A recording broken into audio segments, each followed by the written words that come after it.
I think that should about do it. Back on Georgia at War, I'm going to try this whole thing again and hopefully get shot down a bit less. Running pretty much the same loadout as last time. 4 R60Ms and 2 R3Rs. The R3Rs are just for bombers or to make people go evasive, basically. They're not going to be a whole lot of use otherwise.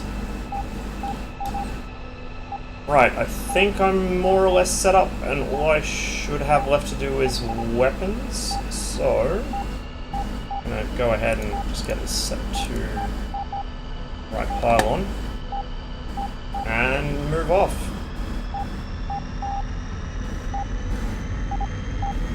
Helps if I take the emergency brake off, doesn't it?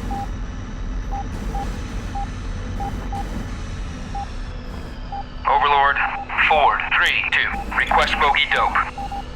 Okay, should be on the right channel. Overlord, forward, 3, 2, request bogey dope. Overlord, work out forward, where 3, exactly 2, I am on request the bogey map. dope.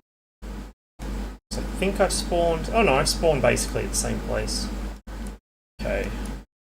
So I head right, and then continue on down, all the way down there.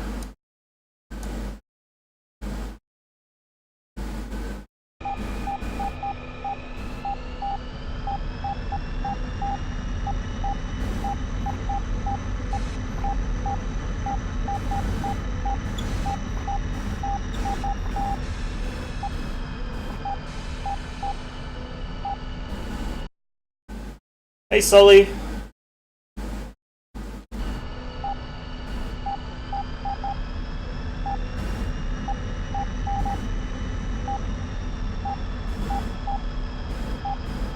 Just watch I don't clean up anybody on the way out.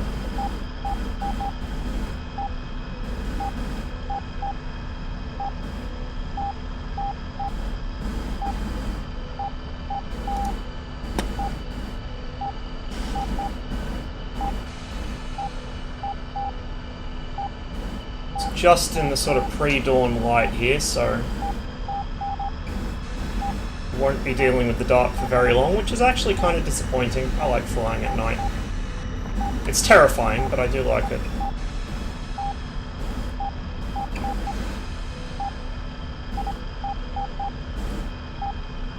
And upper traffic, Dodge 21 taxis, runway 04 for northeast departure, and upper.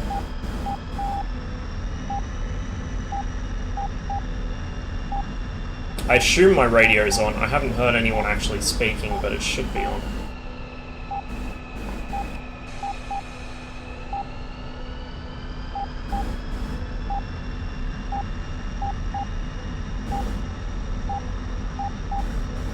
Overlord, Ford 3-2. Request bogey dope. Someone's asking for AWACS on the ATC frequency. Good luck getting a response there, bud.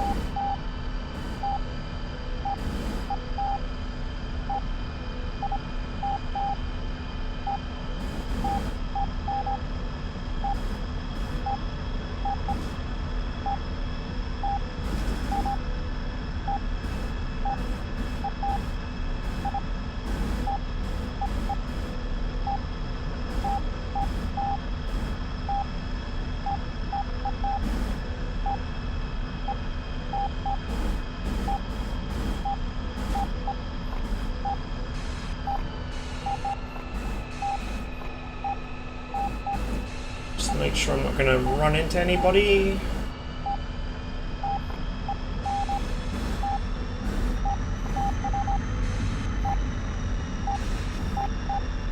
Still haven't filed my afterburner detent down yet because I haven't bothered going across to the store to buy some sandpaper. Might do it tomorrow. It's not that big of a deal, really. It's just mildly annoying more than anything.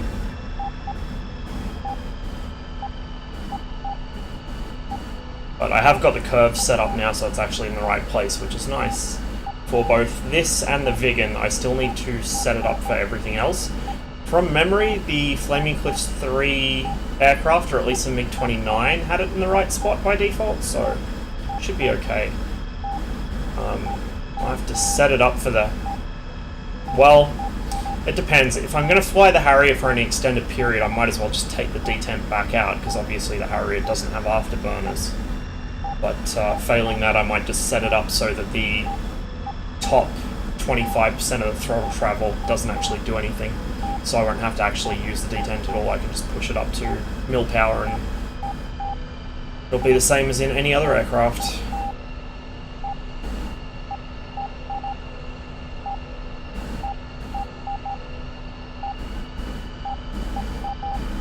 Trim myself nose up before I forget.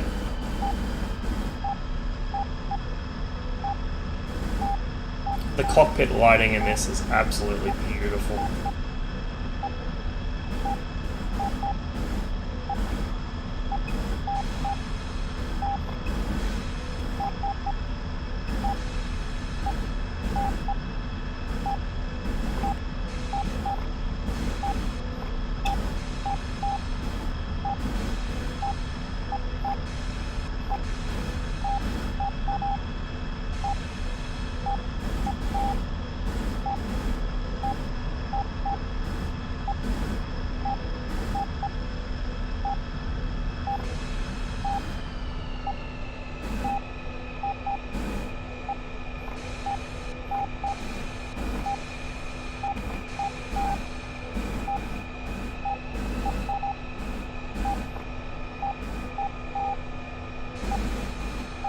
Okay, flaps set to take off.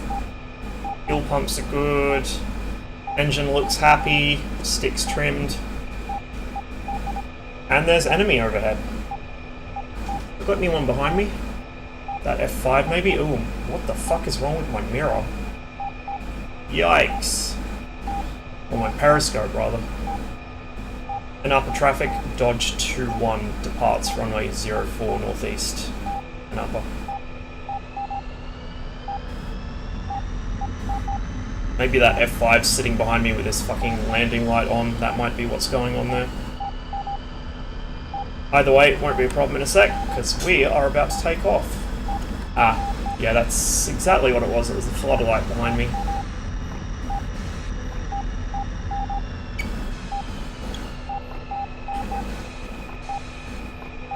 If I can just get this thing lined up, which is always a challenge. Ah, it's just a searchlight there. Right. Run them up.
Upper traffic, Dodge 21, last call, and upper.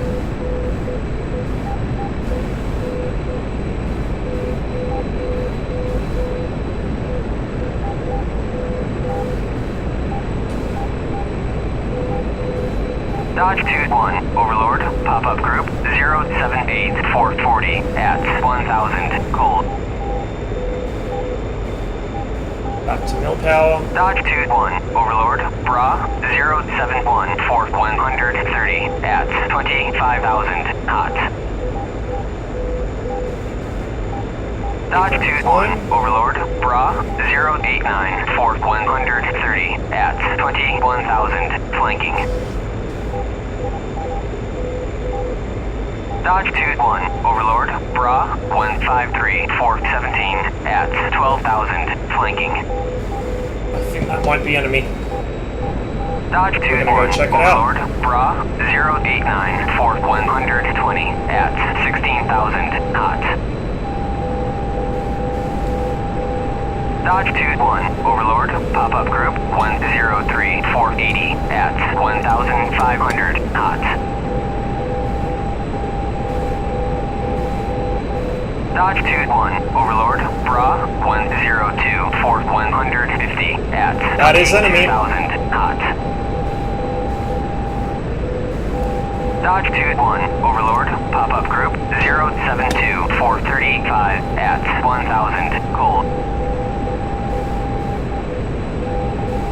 Dodge 21, Overlord, Bra 068 for 120 at 25,000, flanking.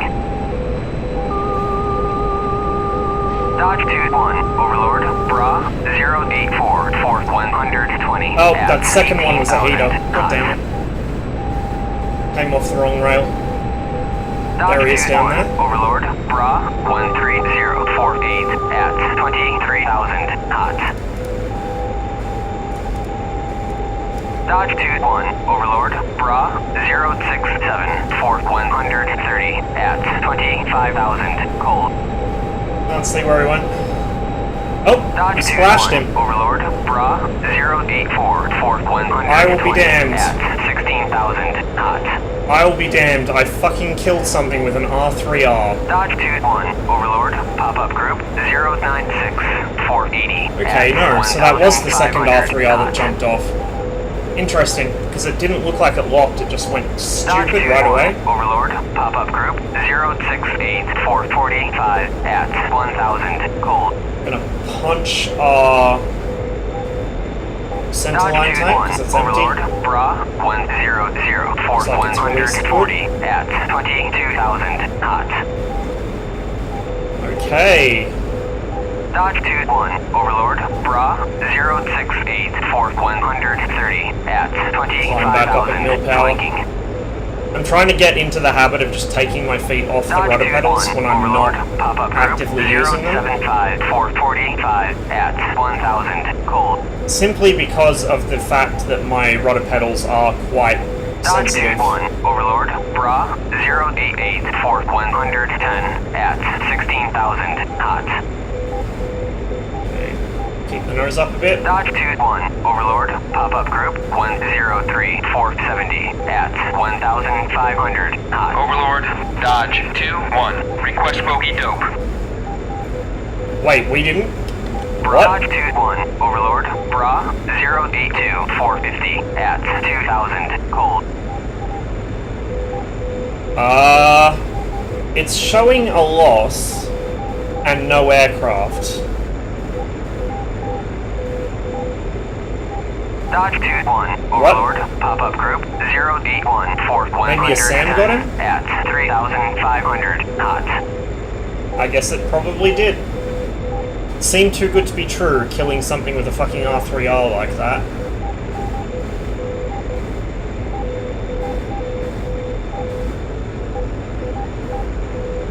Yeah, don't know. It is a mystery. Right, let's see. Overlord, Dodge What's out 2-1. here? Request bogey dope. Dodge 2-1, Overlord, Bra, 090 450 at 2,000, cold.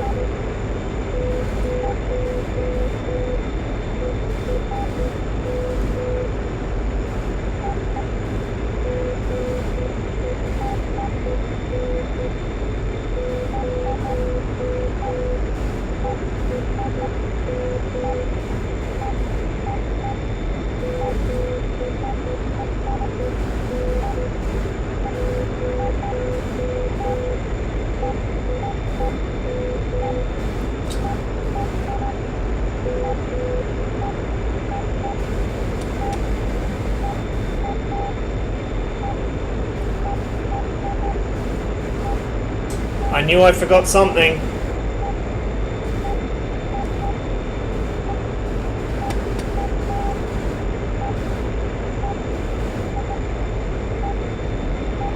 Okay, I can kill the floodlights now, we're not going to need them. Put this back into day mode. Just leave all the warning lights, they're fine as they are.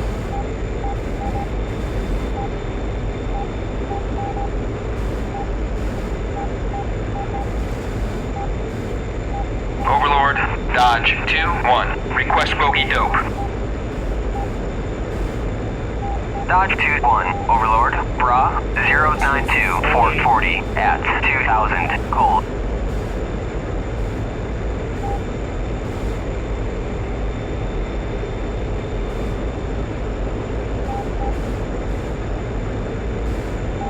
Although I'm safer from Sam's a bit lower down, or in theory at least, I do want to kind of save on fuel, so I'm going to stay up here.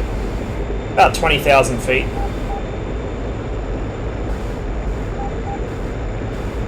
What's my actual altitude?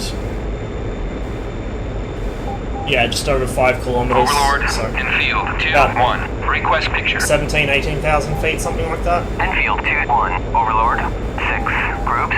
First group at Bullseye 22744 at 2,000. Additional group at Bulls 175 427 at 1,500.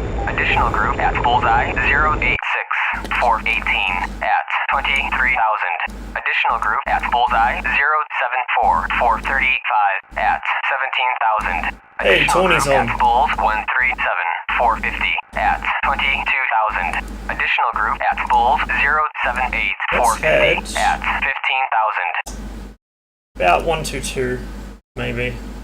Meet up with him.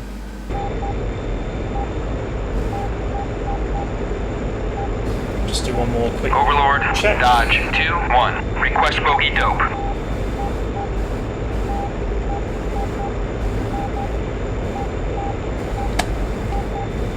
Right.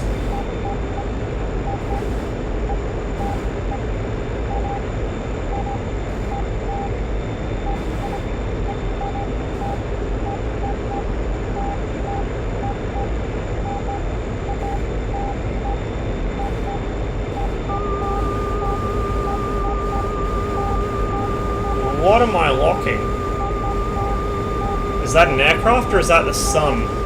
I'm gonna guess it's the sun.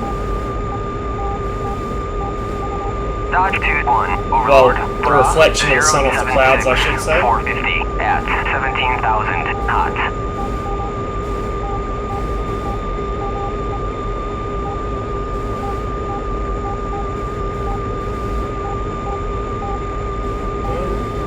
The missile is convinced there is something there, but I think it's just false alarm. I'm gonna leave the radar on for a bit anyway, and set the aircraft up to just fly itself in this general Dodge direction. 2-1, Overlord, pop-up group 084-423 at 2,000, flanking. There's enemy down there, apparently.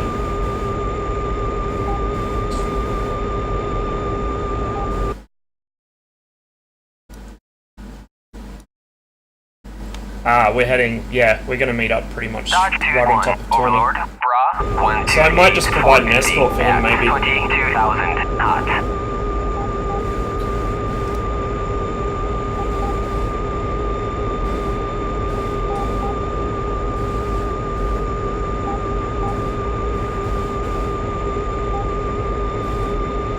Yeah, that's the reflection of the sun off the clouds it's picking up, which is interesting considering how far above the horizon my nose is pointed. Well, relatively speaking. Watch out for a Harrier. Somewhere to our front right.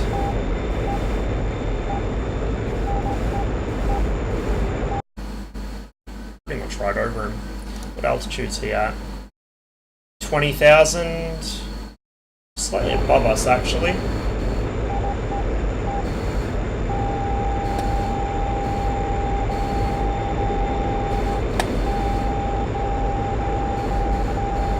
Dodge 2-1, Overlord, pop-up group 052-418 at 500, cold. Just make sure nothing's launched on us. Don't see any white streaks of death.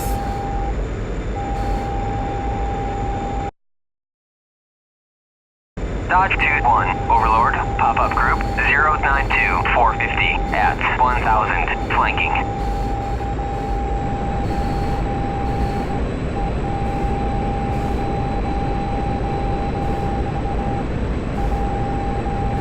Around. Nice big lazy loop. Dodge 2-1, Overlord, pop-up group 090-450 at 1,500, flanking. Overlord, Dodge 2-1, request bogey dope. Or Dodge 2-1, Overlord, Bra 183 for mine. That's actually really close. at 1,500, flanking.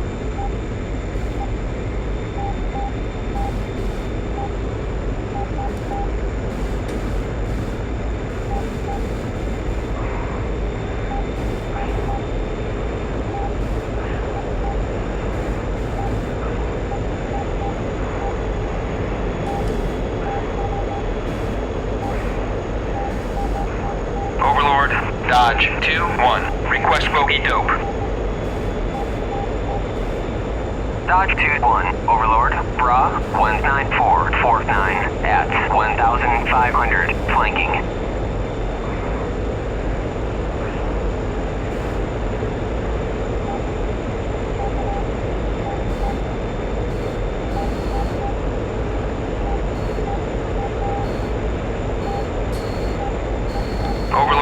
Dodge 2-1, request bogey dope. Why is my mirror not working? I need to Dodge check what the 1-1, warning for that Overlord, is. Bra 080-445 at 16,000 knots.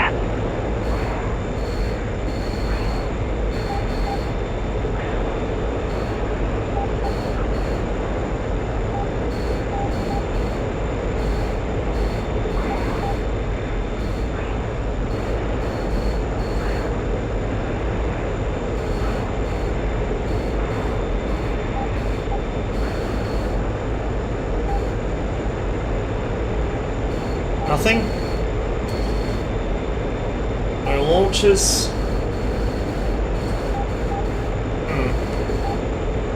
Overlord, Dodge 2-1, request bogey dope. Dodge 2-1, Overlord, Bra 29043 at 1,500, cold.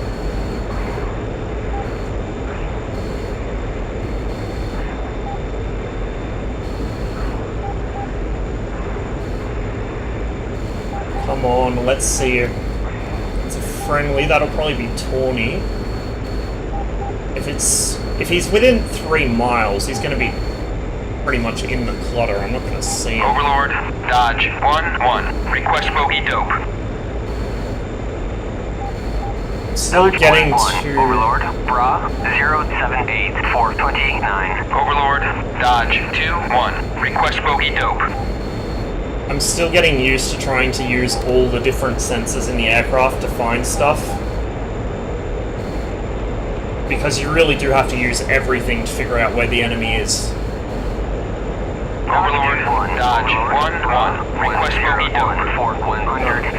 AWACS can't see anyone down here. Dodge 1-1, Overlord, Bra 079421 at 10,000 knots.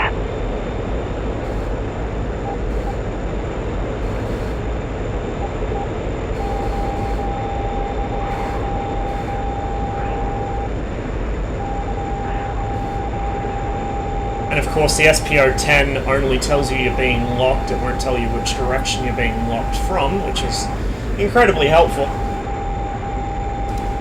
Why is my mirror bugged out? It's really annoying. Overlord, Dodge 2-1. Request bogey dope. Dodge 2-1, Overlord, Bra 16943 at It should be right off my nose. 1,500, flanking. But I don't see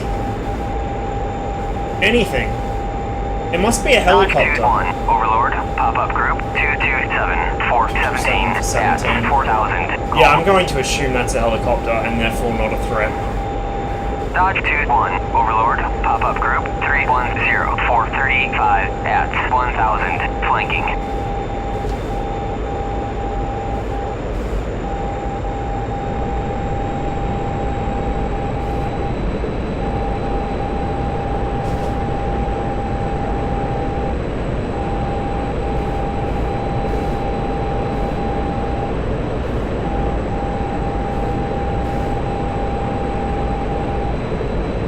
Dodge 2-1, Overlord, pop-up group 081460. Overlord, Dodge 2-1. Request bogey dope.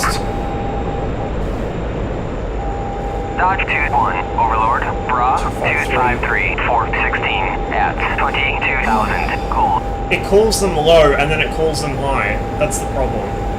Let's switch up a channel. See if anyone's acting as player GCI.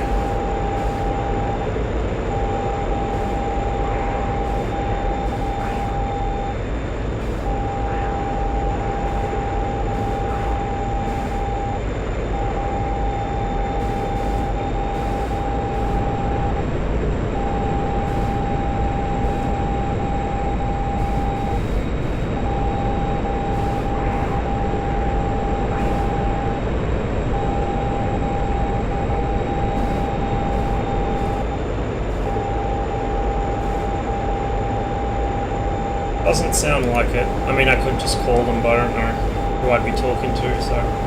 Overlord, Dodge 2-1. Unless they're on the general Request bogey frequency. dope. Don't know. Dodge 2-1, Overlord, Bra 04746 at 2,000 knots. Dodge 047. 2-1, Overlord, pop-up group 049. 04945 at Put them 1,500 knots. directly... Overlord, Dodge 1-1. Request bogey dope. Dodge 2-1, Yeah, what the fuck, man? Merged. So I'm getting... I don't know.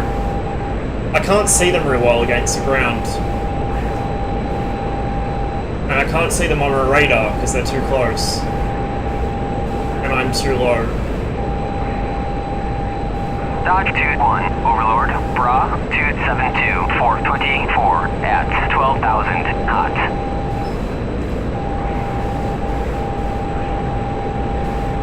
I see nothing on my tail. I see nothing in my fucking 3 on my 9.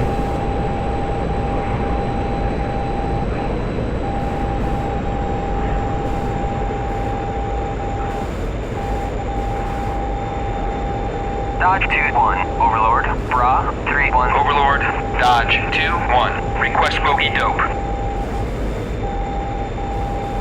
Dodge 2-1, Overlord, Bra 05245 at 1,500 hot.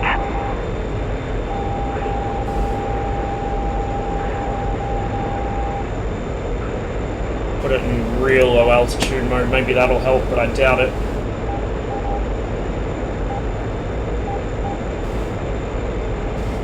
Overlord, Dodge 2-1. Request bogey dope. Dodge 2-1, Overlord, Bra 35143 at 1,500 flanking. I'm locked. I see nothing on radar. I see nothing visual. If he's within 3 miles, I should see him, surely. Like, is the AWACS bugged out? Is it just telling me to chase ghosts? What's going on?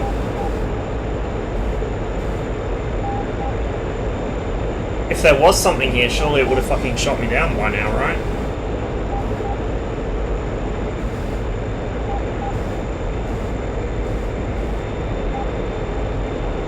Dodge 2-1, Overlord, pop-up group 263-440 at 1,500 hot.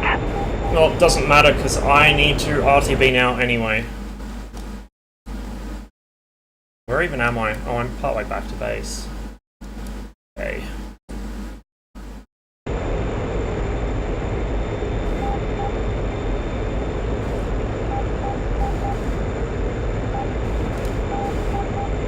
Overlord, Dodge 2-1. Alpha, check to home plate.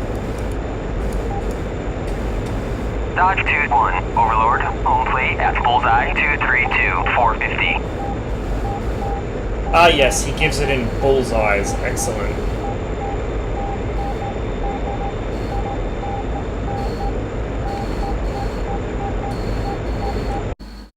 Good thing we have the cheetah map.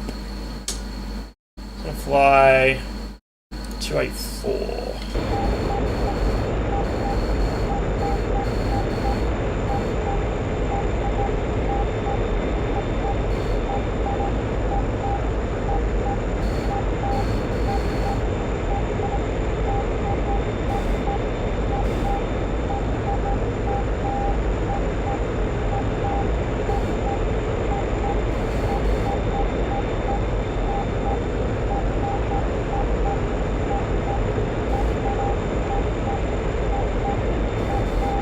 Dodge 2-1, Overlord, pop-up group 253-425 at.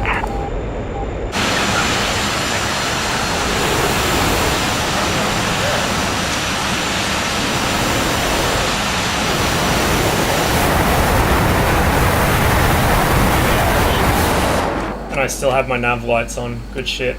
Although they're only on very faintly, so shouldn't have given my position away.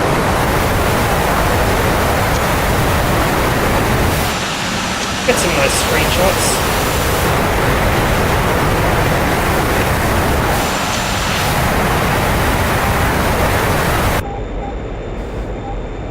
Something in front of me. I don't know what it is.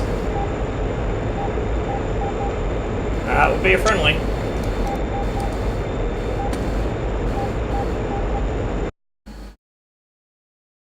Friendly F5. I don't know. I think AWACS is feeding me lies, man.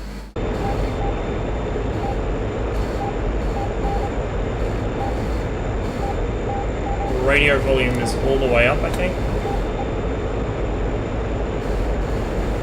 You know you should have the airfield site now. Yeah, it is all the way up. Still a bit quiet though, so I might tab out and change that.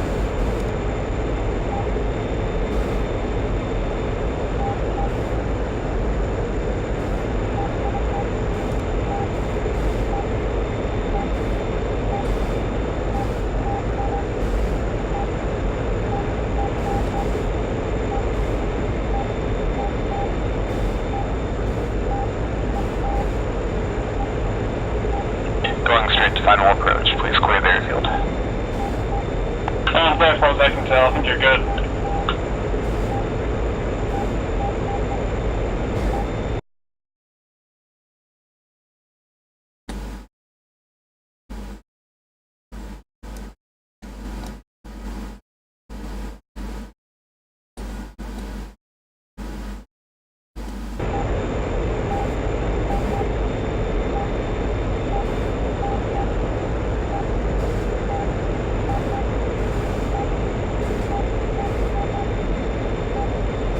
Where am I going to come in?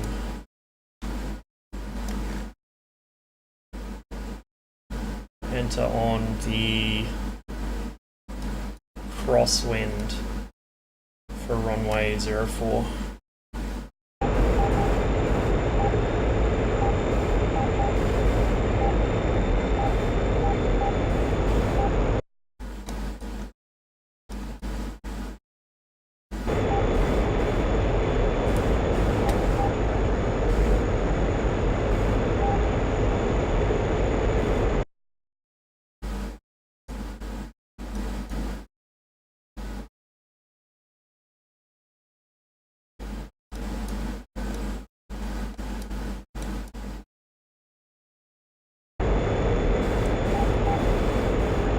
Actually a little high, so I'll brake right and just do an overflight and descend down. Don't expect me to be flying any kind of proper circuits here because it's been that long since I've done an actual fucking circuit and landing. I don't know what the altitude of the airfield is or any of that other good shit. At the ground, forward 41, taking active runway 04 for departure.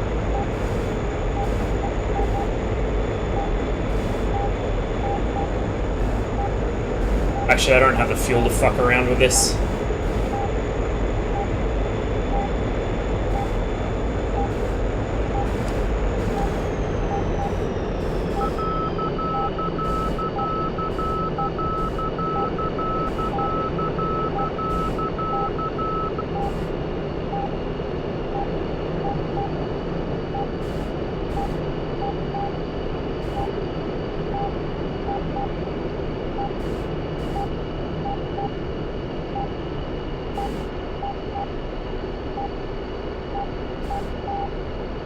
Upper traffic, Dodge 21 joins downwind, runway 04.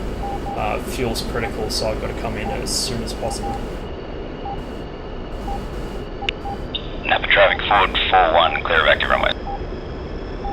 Okay, let's get this baby set up for landing. Back trim.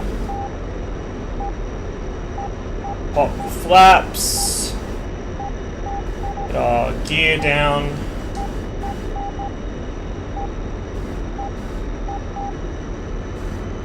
Power on through this turn.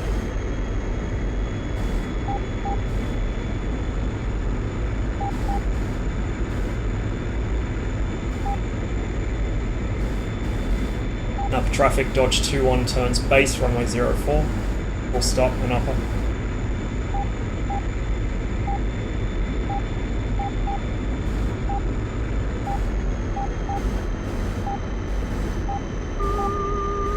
Oh, shut up.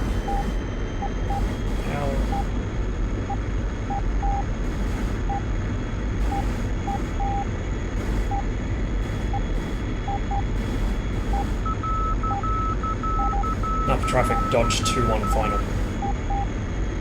Runway 04. Okay, I'm just gonna come in, I think on the... Actually, no, I'll pop my flaps all the way out, fuck it. Slow us down a little more. Not a real good approach though. Not at all a good approach. I'm way, way off center.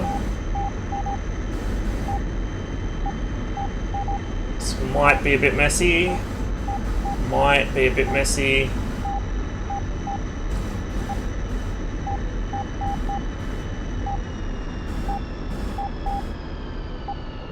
Messy, it was fucking beautiful.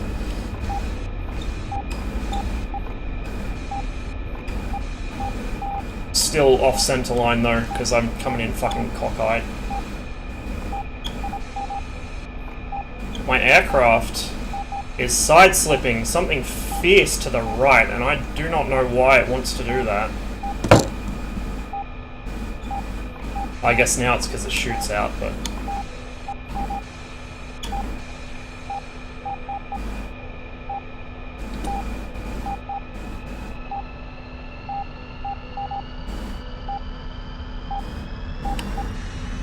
Oh, no. We want to drop our chute before we do that, I guess.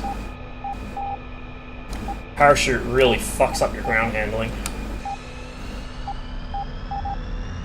And since it magically despawns and doesn't leave any FOD on the runway, doesn't matter if we just pop it right there.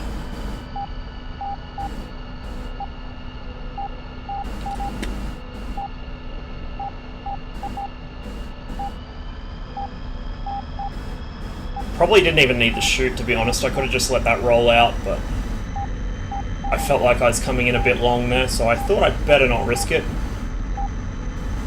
Don't want to run off the end of the runway here.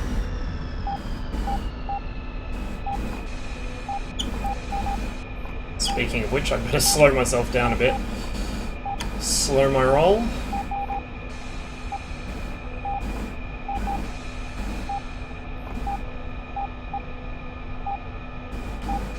Should just make this taxiway. Might be a bit of a fast corner though.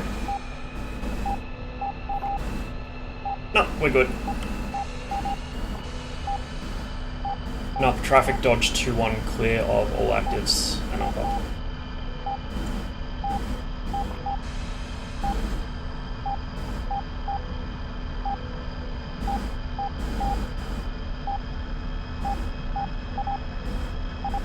Got what? About 450 litres left. The light's just blinking on and off, so we had a bit to spare. We could have gone around once or twice, but I'd rather not risk it.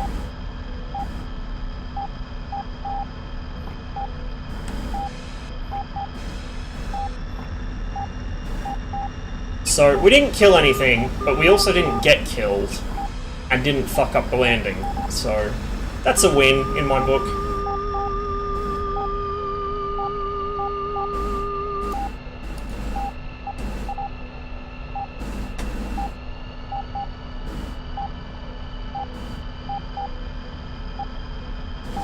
Pull up on the apron here and refuel and rearm. Once I make sure I'm not about to taxi into somebody. Oh, are you serious? There's a big crater there. Fuck. Alright. If I lose my wheels to this, I'm gonna be a bit upset.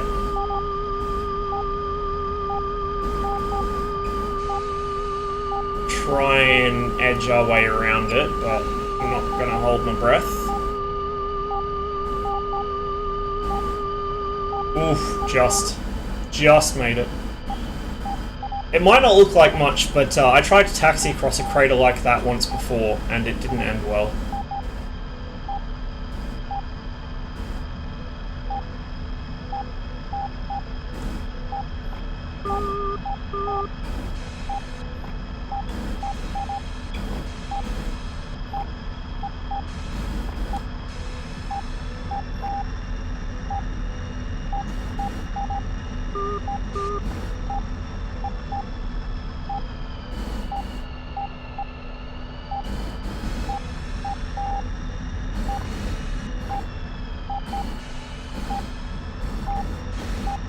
Just get it straightened out a little. Right, there we go.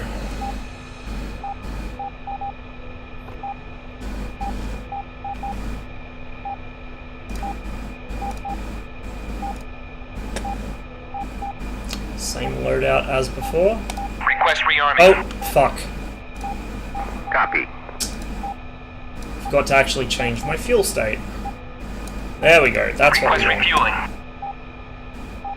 Request Copy. rearming. Copy.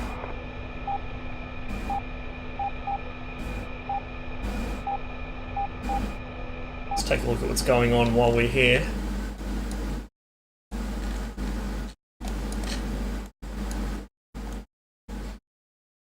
Imagine Tawny's probably hitting these targets here.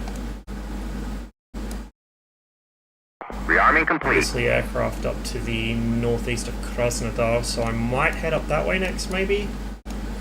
I don't know, I just want to find something to kill that isn't gonna, you know, one bang me from 20 miles away before I even know it's there. It's kind of difficult with MiG-21 when you're flying against modern aircraft, but oh well. There's a few little tricks. Received. Loud and clear. There's a few little tricks you can use, like knowing the AI will go defensive when fired upon, even if the missile's got no hope of hitting. So you can kind of use the R3Rs as expendable, like, expendable AI scarers, basically, which is what I tend to do. Alright, still waiting on our fuel.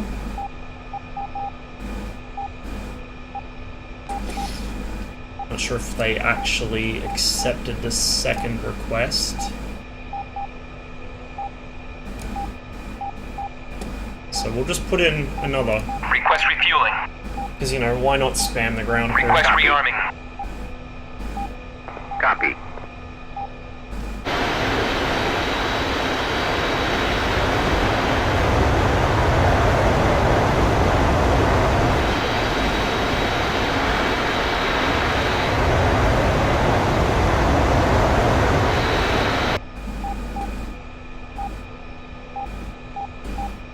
Pop my nav lights off now, I don't really need them on.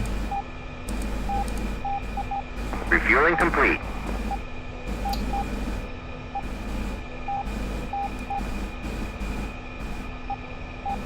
Are you quite sure about that?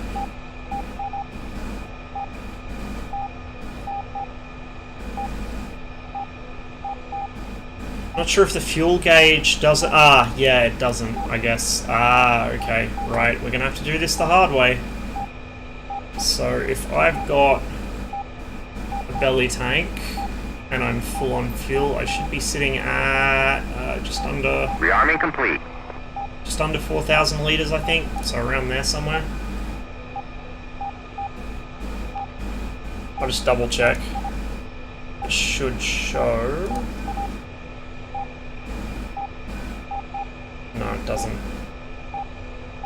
An 800 litre tank there, and then whatever the internal is, which I think adds up to about 4,000, or just shy of 4,000.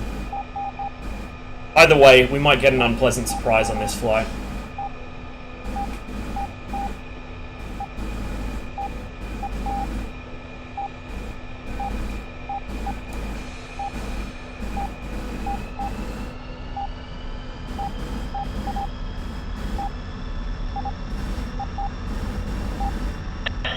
Anapa, taking off from active runway 040, Anapa.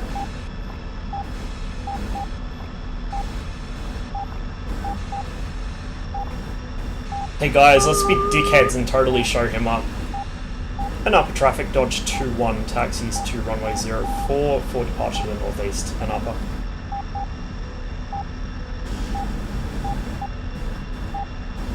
Put on my best pilot voice, which I haven't had much opportunity to use in the past year. Just watch my speed a bit so I don't go belting down the taxiway.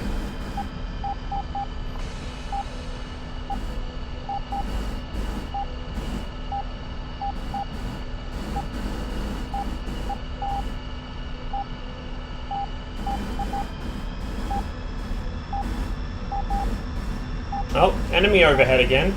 See, this is the thing, there's constantly enemy aircraft over our airbase, and yet the AWACS is vectoring me onto shit out in the middle of nowhere that's not even there. It's kind of irritating, to be honest. Whoa, there goes another one. It's pretty awesome to watch, I've got to admit. They're sure liberal with their application of missiles.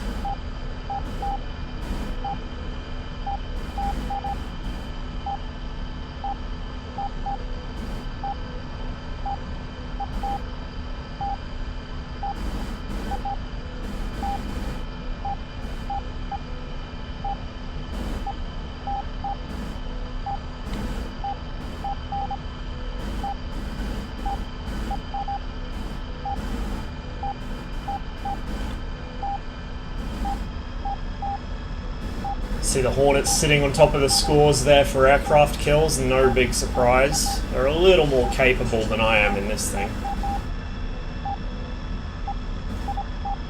But hey, once I'm actually in visual range of somebody, I'm pretty good with this.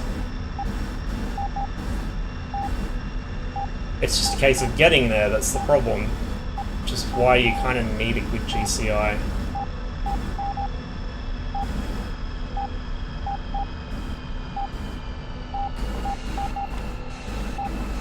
Okay, we've pulled just slightly, about 8.5 G in that last flight, which is the max rated G tolerance of the aircraft.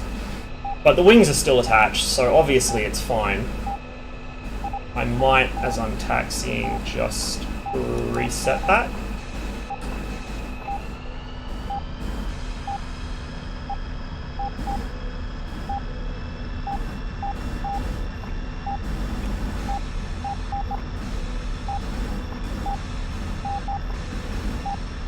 There's another missile. Good lord.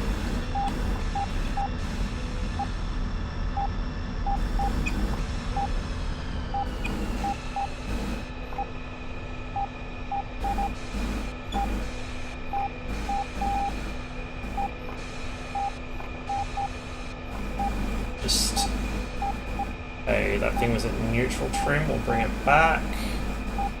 Out there should do. And upper traffic, dodge 2-1, departing runway 04 to the northeast and upper. Don't even really need to say 04, you can just say 4. Nobody cares.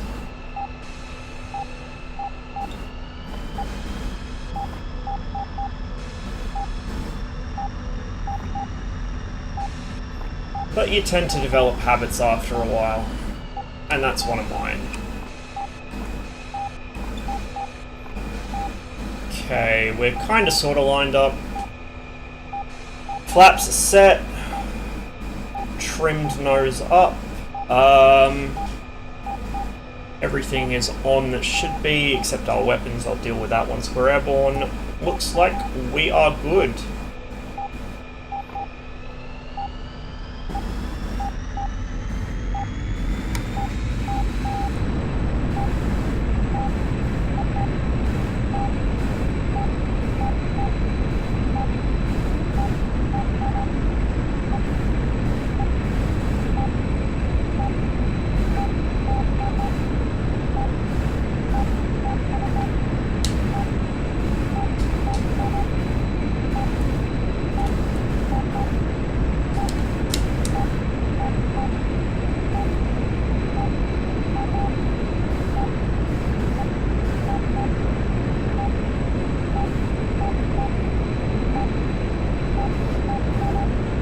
And upper traffic, dodge 2-1, last call, and upper.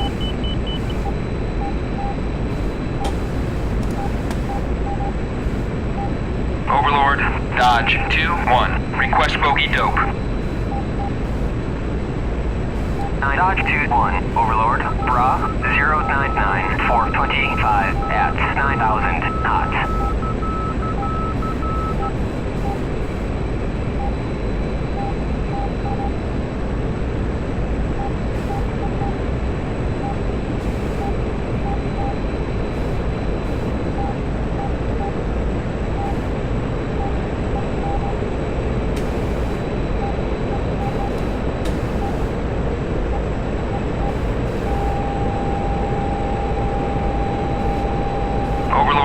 Dodge 2-1. There he is. Dope.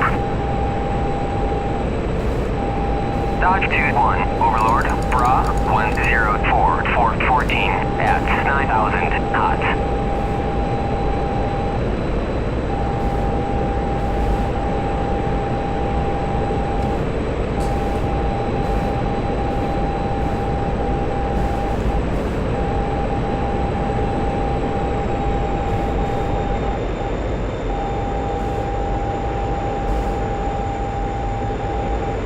Oh fuck, I forgot to fix my mirror. Oh well. Oh, I can actually see him this time. That will help in a minute when I go to heaters. In fact, I'm going to do that right now. Just lost sight on him for a sec. Oh, there he is. he's gone under my nose.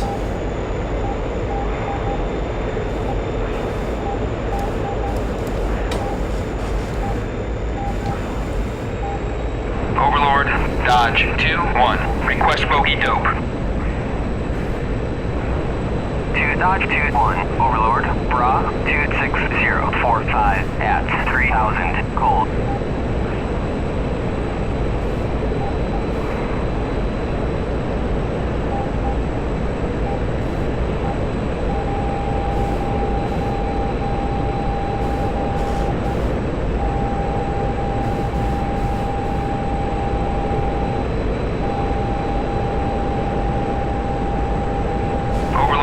Uzi 1-1. Request bogey dope. Uzi 1-1. Overlord, Bra 07347 at 2000 knots. Well, he's not behind me, at least not on my tail. I think that's our AWACS, but I can't tell at the moment. Overlord, Dodge 2-1. Request bogey dope. Dodge 2-1. Overlord, Bra 30845 at 5000. Flanking.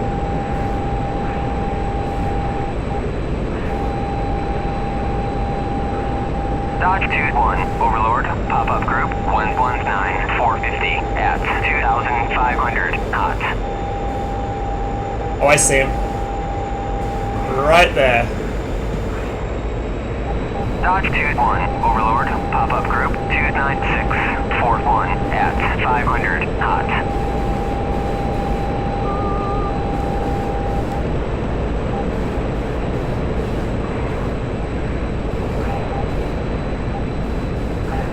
Looks like another MiG-21 actually.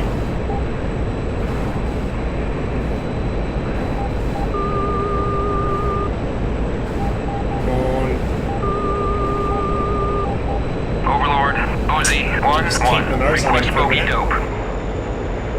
There we go. Uzi 1-1. Overlord, Bra 129440 at 9000 knots. Boom! Now who's this behind me? Overlord, Dodge 1-1. Request bogey dope. Friendly.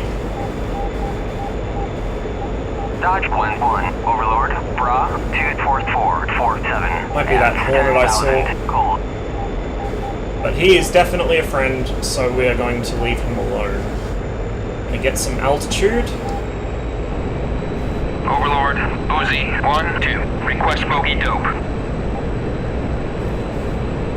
Uzi 1-2. Overlord, Bra 133445. Of course they both fired off the same wing. Cold.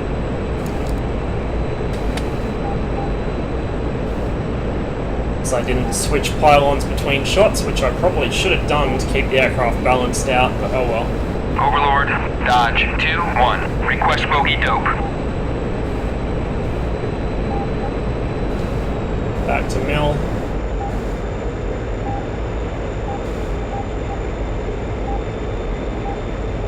Overlord, Uzi 1-1. Request bogey dope. So that was a friendly, Uzi apparently. 1-1. Overlord, clean. How?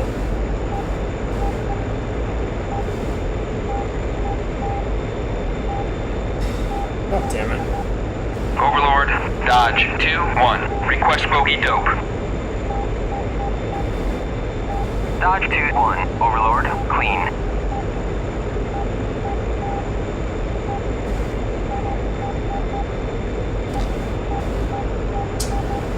Fuck.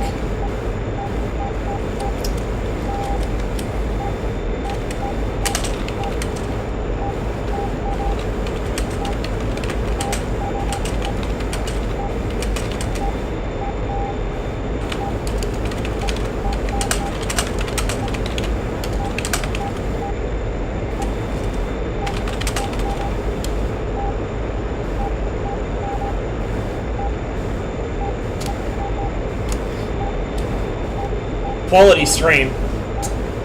Pro pilot right here.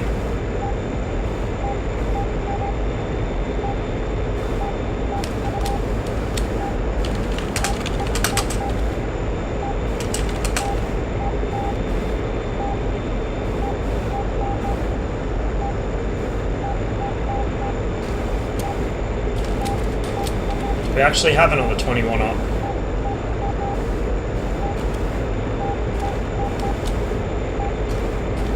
I don't know.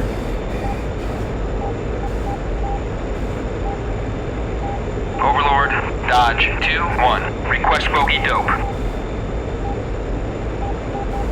Dodge 2-1. Overlord, clean.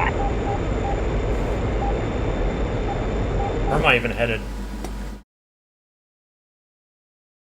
This way. Alright, well we'll go out this way because there's no friendlies there and the only thing we will possibly find is enemies. That works, I guess.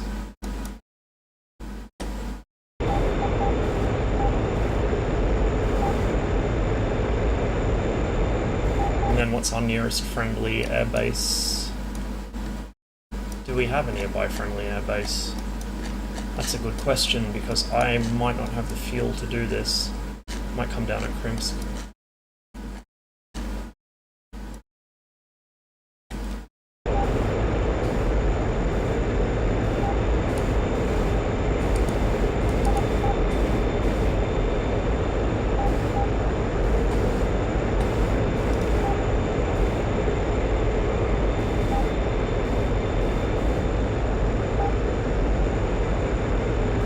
Probably leave chat on.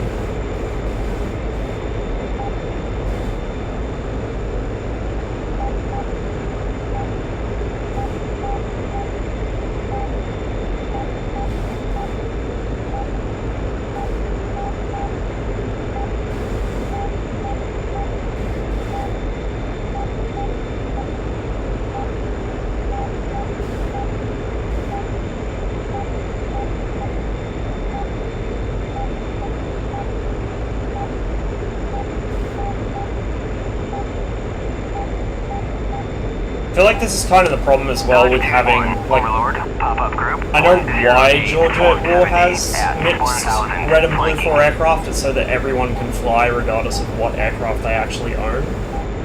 But at the same time, on the Cold War server, if I see an F5 or if I see a Vigan, I know it's enemy. There is no possible way it can be a teammate, so I can just splash regardless. Dodge 2-1, Overlord, pop-up group 110470 at 1000, flanking. Where are we? Dodge 2-1, Overlord, pop-up group 110470 at 2500, hot. Overlord, Dodge 2-1, request bogey dope. Dodge 2-1, Overlord. Overlord, Uzi 1-2, request bogey dope.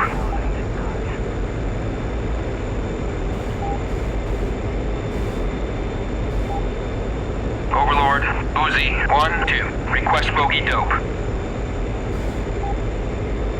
Uzi 1-2, Overlord, Bra 097 for 110 at 4500, hot.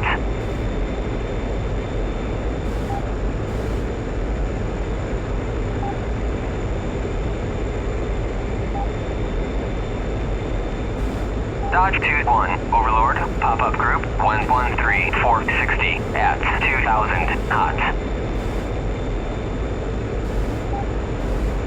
Dodge 2-1, Overlord, pop-up group 116460 at 1500, hot.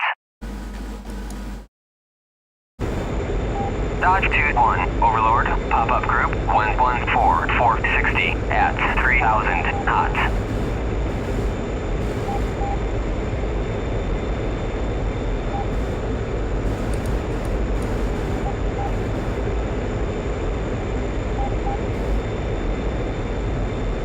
Dodge 2-1, Overlord, Bra 116450 at 8000, flanking. Overlord, Dodge 2-1, request bogey dope. Dodge 2-1, Overlord, Bra 118445 at 10,000, flanking.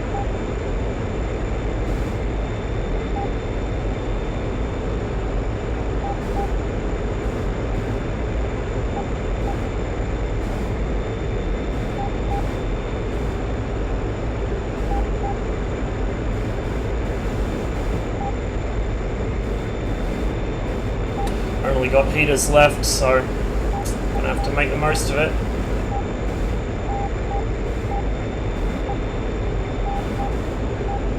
probably dump some altitude as well, Group 119, 450 at as this guy is apparently below 1,500 me. knots.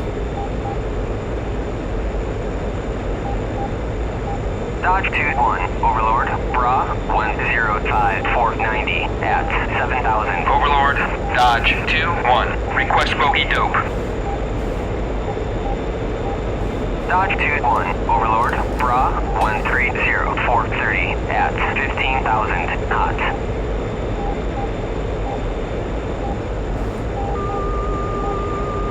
Oh, it's found something, it thinks. Or is that the sun again?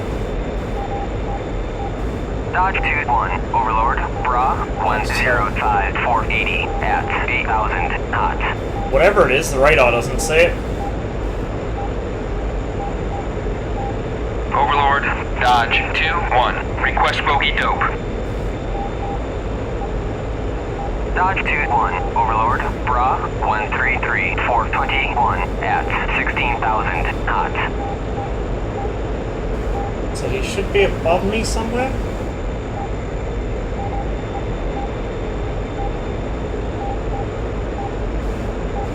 There we go, he's on the radar scope. That is for sure an enemy. You guys see it? Single dash. That is enemy as fuck.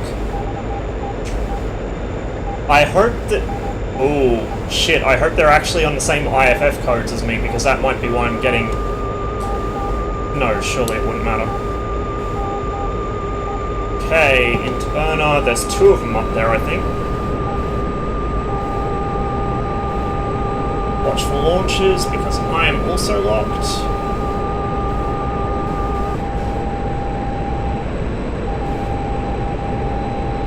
Dodge 21, Overlord, merged. Oh, come on. Why is the missile lost him?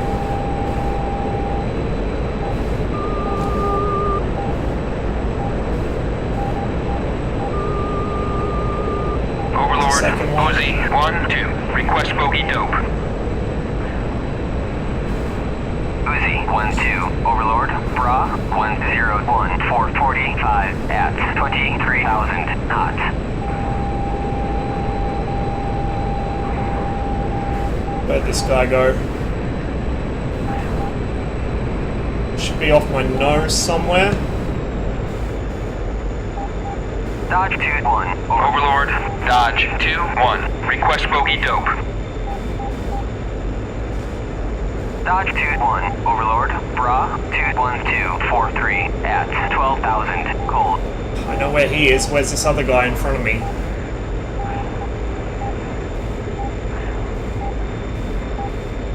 This little speck back there.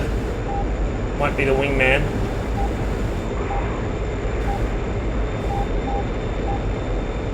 Dodge 21, Overlord, Bra 100, 450 at 17,000 flanking. Oh, the filthy, filthy things I would do for a good Dodge GCI. 21, Overlord, Bra 103, 450 at 22,000 knots. Overlord, Dodge 2-1. Request bogey dope. Here we go. Saw something, or was that the sun Dodge again? 21, That was the sun Overlord, again. Bra 219, 418 at 28,000 flanking.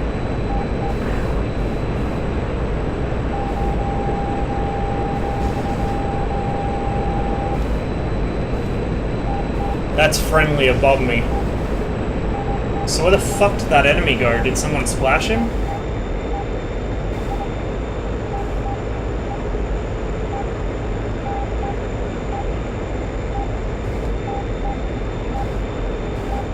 Okay, there's a friendly and an enemy up there.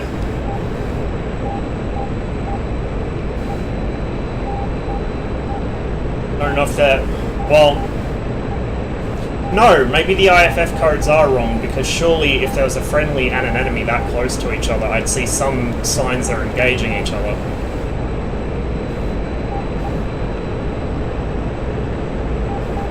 And I'm starting to get really low on fuel, so I need to make this my last pass and then just ditch the missiles and head for the nearest friendly airbase. Dodge 21, Overlord, Bra 08442 at 7,000 flanking.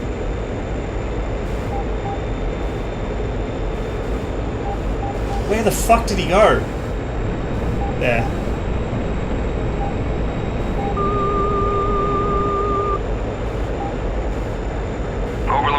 Uzi 1-2. Request bogey dope.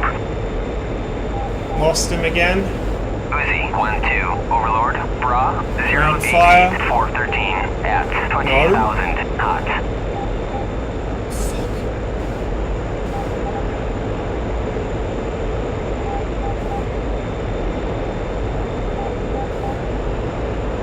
Overlord, Dodge 2-1. Request bogey dope. Dodge 2-1. Overlord, Uzi 1-2. Request bogey dope.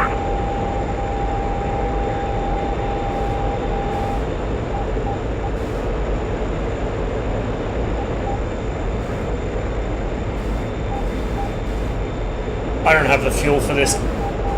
Not even close. Where am I?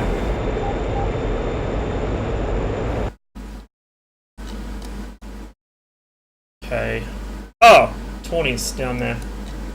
So that might have been him I spotted before. Where is... Dodge 2-1. Overlord, Bra 109 412 at Gotta 7,000 find flanking. the nearest runway. Because I'm running out fast.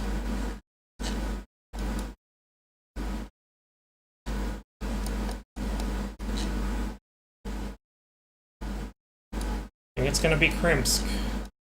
Do I have the fuel for Krimsk? I mean, Krasnodar's there, but I don't know if that's actually friendly or not.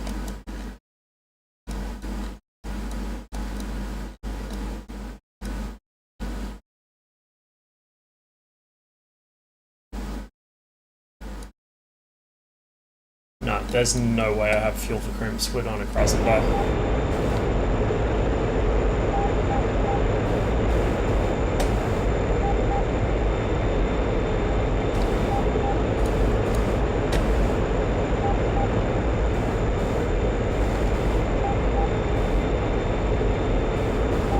Krasnodar, Dodge 2-1. Request navigation assistance. Alright, restarting it again.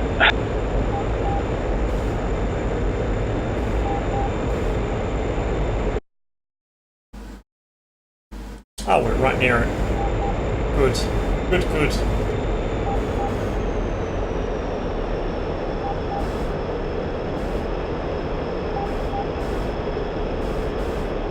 Just gonna put this into recovery for a sec so I can double check the briefing.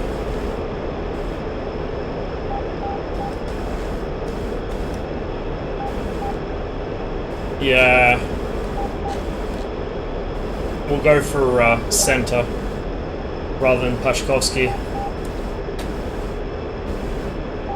because that might be a bit of a risky proposition.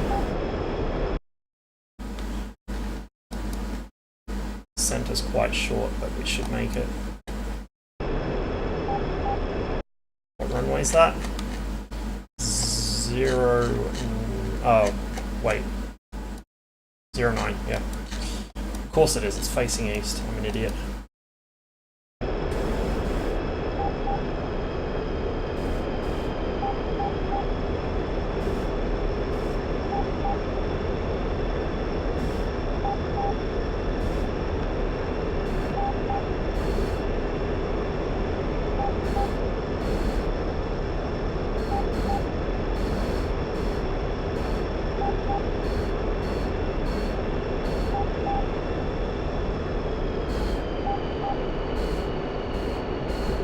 Dodge 2-1, Krasnodar traffic, joining right base, runway 09, full stop, Krasnodar.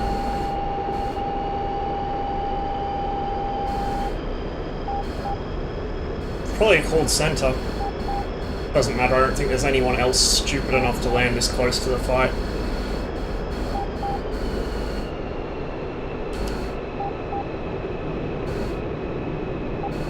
Gonna get rid of these fucking missiles too.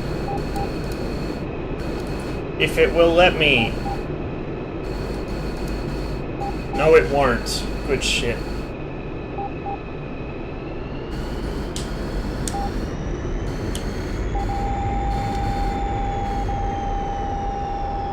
Well, we'll soon know if it's held by enemy or not, based on whether we get shot at.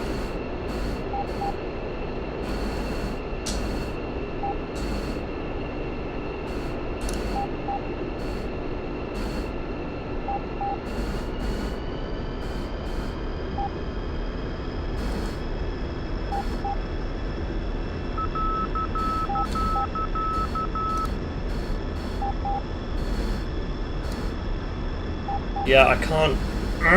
won't let me click the jettison buttons for some reason. Oh, that's definitely enemy. That is definitely enemy.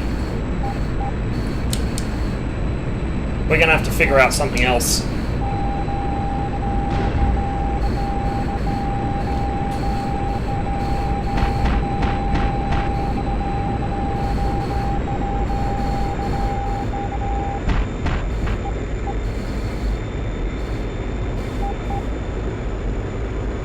And this is why you watch your fuel.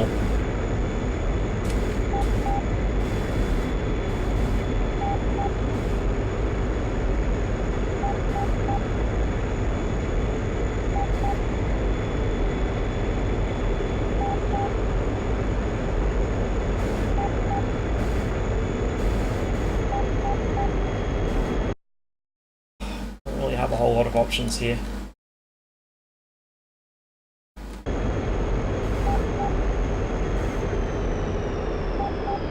Is there a nice big paved road down here somewhere with no trees? That might be an idea.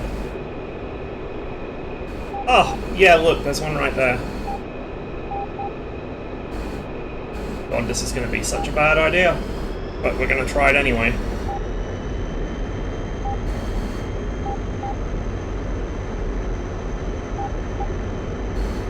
Because we are all out of other options.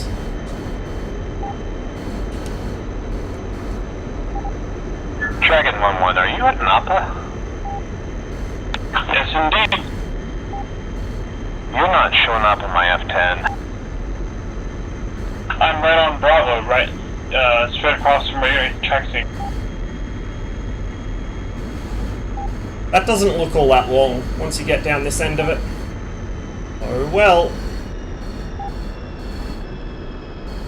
Pop full flaps. Yeah, I'm seeing nothing. Trying... Oh, nope, the engine's just died. Fuck.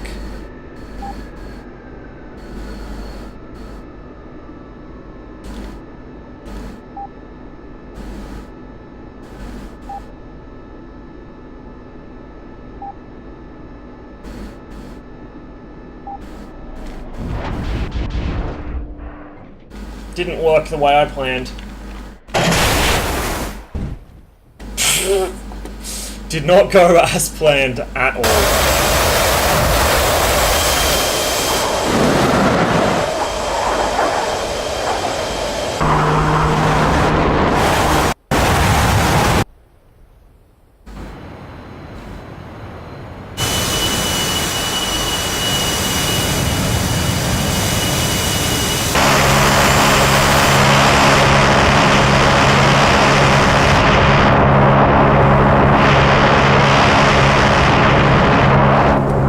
Bugged gun sounds. Alright, we'll try this one more time, and we'll try not to kill any friendlies this time around. Or run out of fuel over enemy territory. That was another really great idea.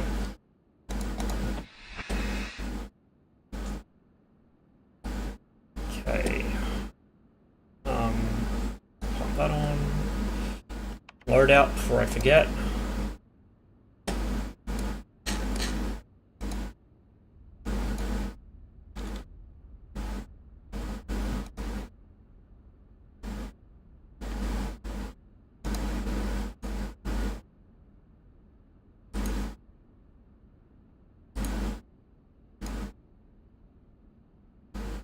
Request rearming.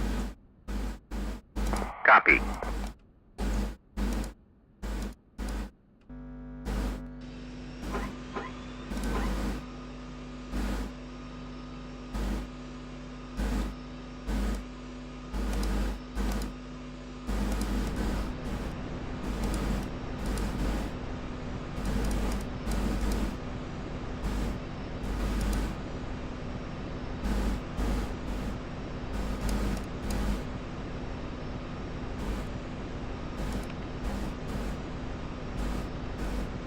Arming complete.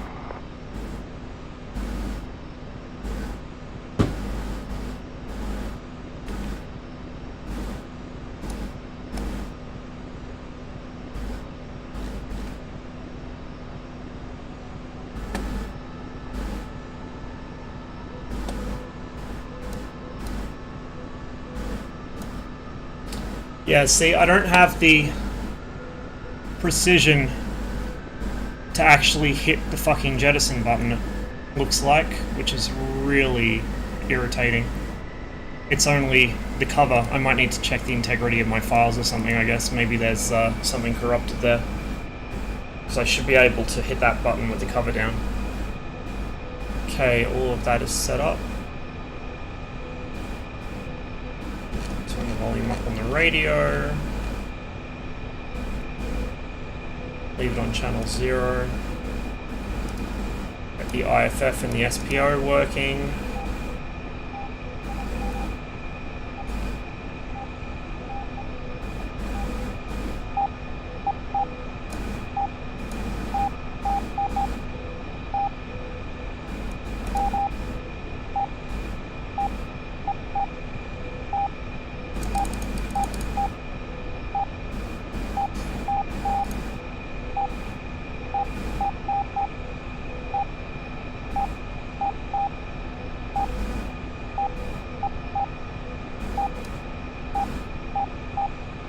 Right, I think that's more or less everything. Some back trim on, and we should be good to go.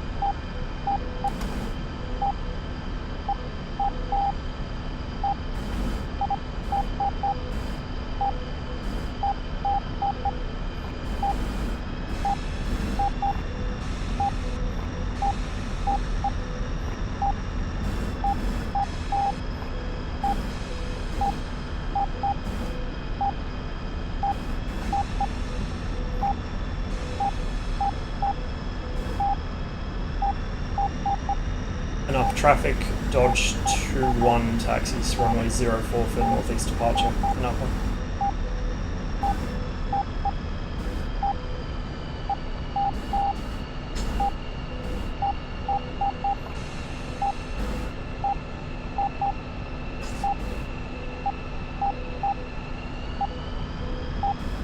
Already coming.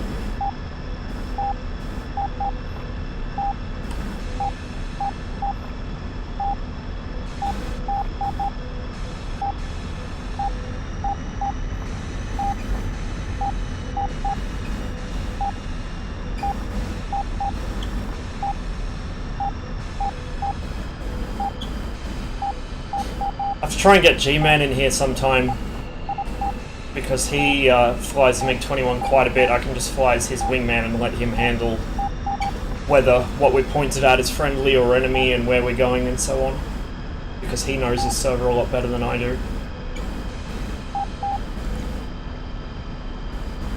I can fly the plane and I can shoot things, but I can't really juggle the rest. I've never been very good at any of that.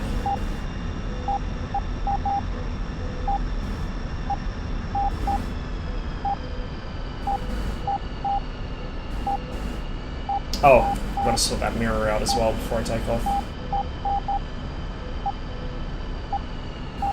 I'm going to be obnoxious actually and just pull up right here to do it, because if anyone wants to get around me they can. They can pass me on my left. Right.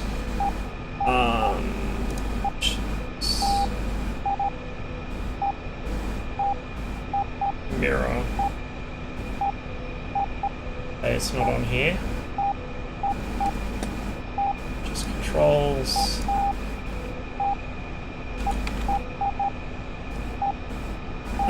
M.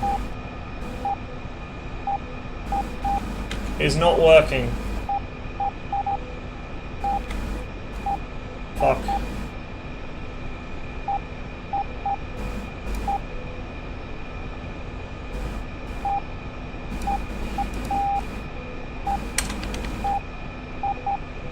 Right wing numpad 8.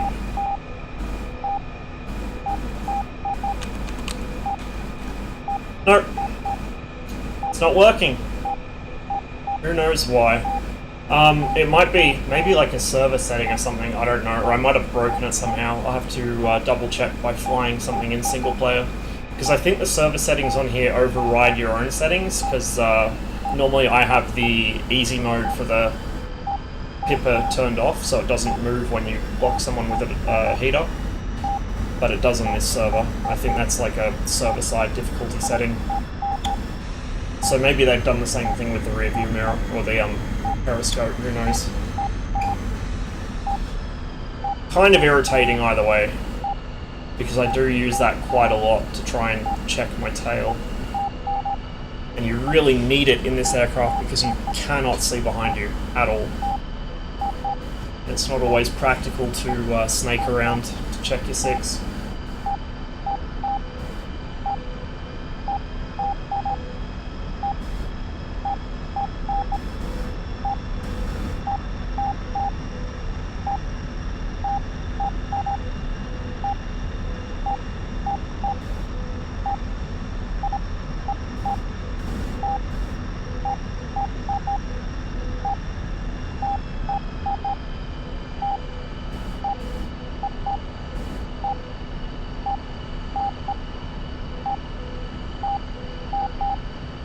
Hey Tony, thanks for the host. You're not going to see very... Oh, Jesus.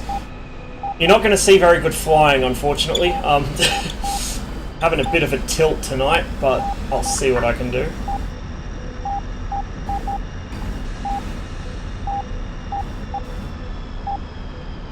So far I've managed 1 kill, which was apparently a friendly. It wasn't showing up as friendly on my radar, and I couldn't make out what it was. It looked like a MiG, so I shot it. And chat kind of went off, so... Between that and my little aborted crash landing behind enemy lines... well, can't win them all.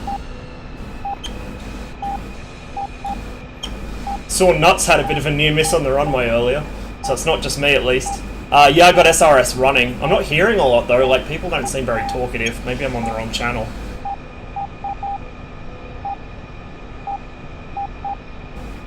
Okay, let's make sure everything's configured for takeoff. We're trimmed for it, flaps down. Right.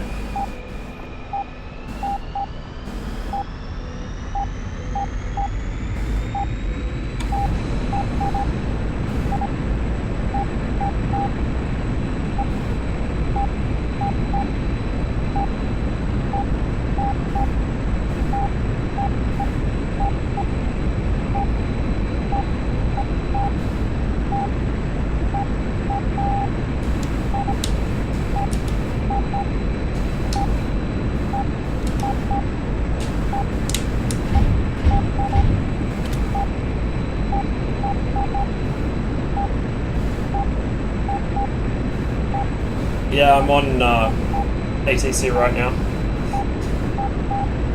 Another traffic, Dodge 2-1, last call. Okay, so I'll just leave it on general comms, I guess. I was sitting on the AWACS channel, but might just leave it on this.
bogey dope. Dodge 2-1, Overlord. Overlord, Uzi 1-2, request bogey dope. 1,500 knots.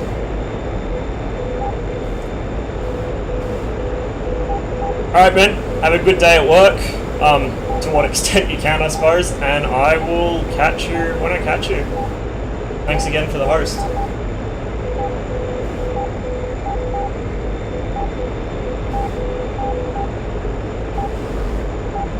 Jesus, I've already forgot what that fucking bra was. I should be paying a bit more attention to Dodge it. 2-1, request bogey dope. Dodge 2-1, Overlord. 096 at 70 at 1500. 470.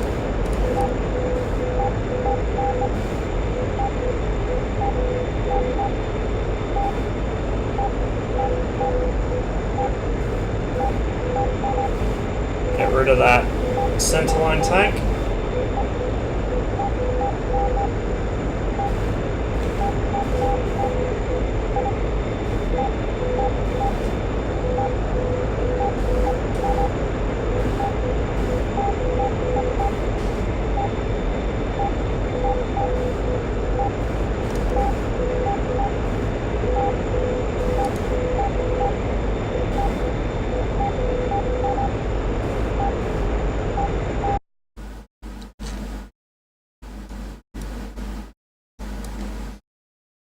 So there's no friendlies in front of us at the moment. These guys are heading out over the water, so anything off our nose or to our north should be enemy. Which simplifies things a bit.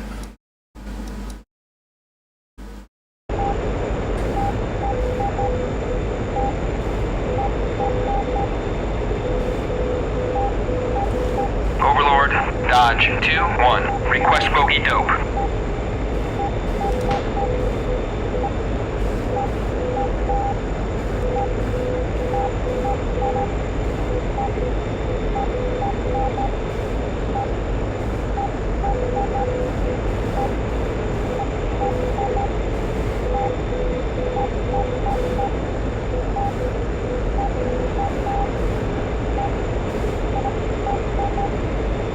Wax not talking to me anymore. Jeez. Overlord, Dodge 2-1, request bogey dope. Dodge 2-1, There we go. Overlord, 120 for 40. 440 at 2,500 knots.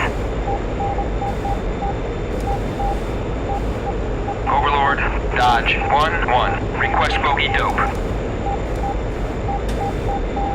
Dodge 1-1, Overlord, Bra 091 422 at 2,000 knots. Overlord, Uzi 1-2, request bogey dope. Uzi 1-2, Overlord, Bra 116 470 at 2,000 knots.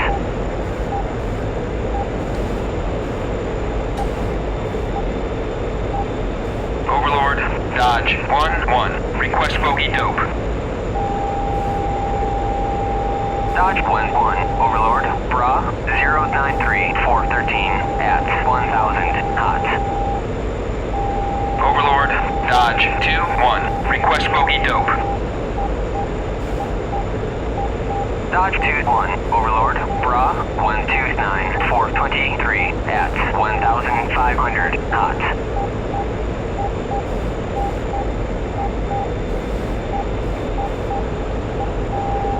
Brilliant time to get something in my eye. Still haven't got this guy on radar.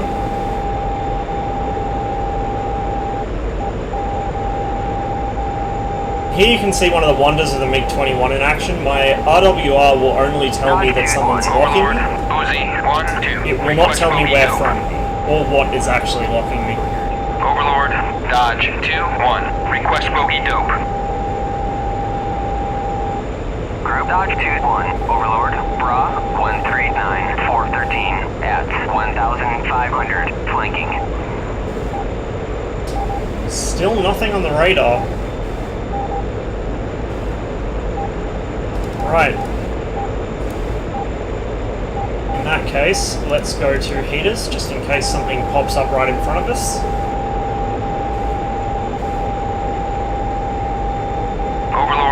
Dodge 2-1. Request bogey dope.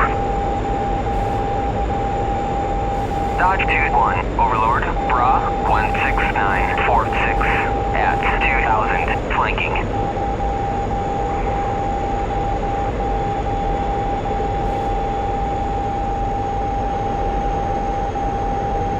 Dodge 2-1. Overlord. Merged. Is that a helicopter?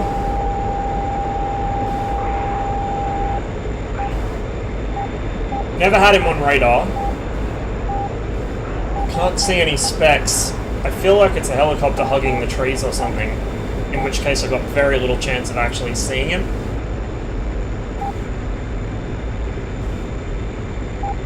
Doesn't help that I'm down Overlord. to only Uzi. one marked 1-2. on eyeball. Request bogey dope. Uzi 1-2. Overlord. Bra 113-435 at 6000. Hot. Hey, driving. I'm going alright. Overlord. Dodge 2-1. Request bogey dope. Dodge 2-1. Overlord. Bra 09046 at 3500. Hot. Overlord. Holy Uzi, crap. 1-2. Request bogey dope. There we go. Uzi 1-2. Overlord. Bra. Definitely enemy. 428 at 23,000. Hot.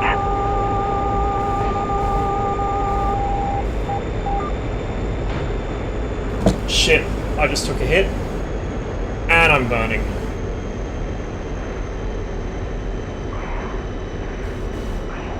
Dodge 2-1. Left it a bit late to pull, Overlord. Uzi. but I did get 1-2. someone. Request bogey dope. So that's a win of sorts, I guess.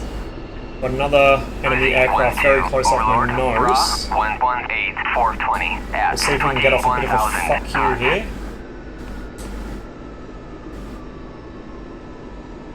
That's his shoot. Dodge 2-1. Can't see this other guy. Group 105-412 at we'll punch out. 2,500. I'm kinda sorta used to the MiG. Like, I can fly it relatively okay. I know how its systems work, mostly. It's just situational awareness stuff and having a plan of what I'm going to do that's the problem.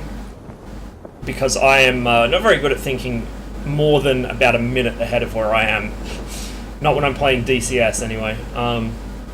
Like, I'm fine when I've got someone to fly wing for, but at the moment, it's basically just go out and try and find something to kill, and in this case, I have a very janky radar, and very janky missiles, and an AI AWACS that is only useful half the time.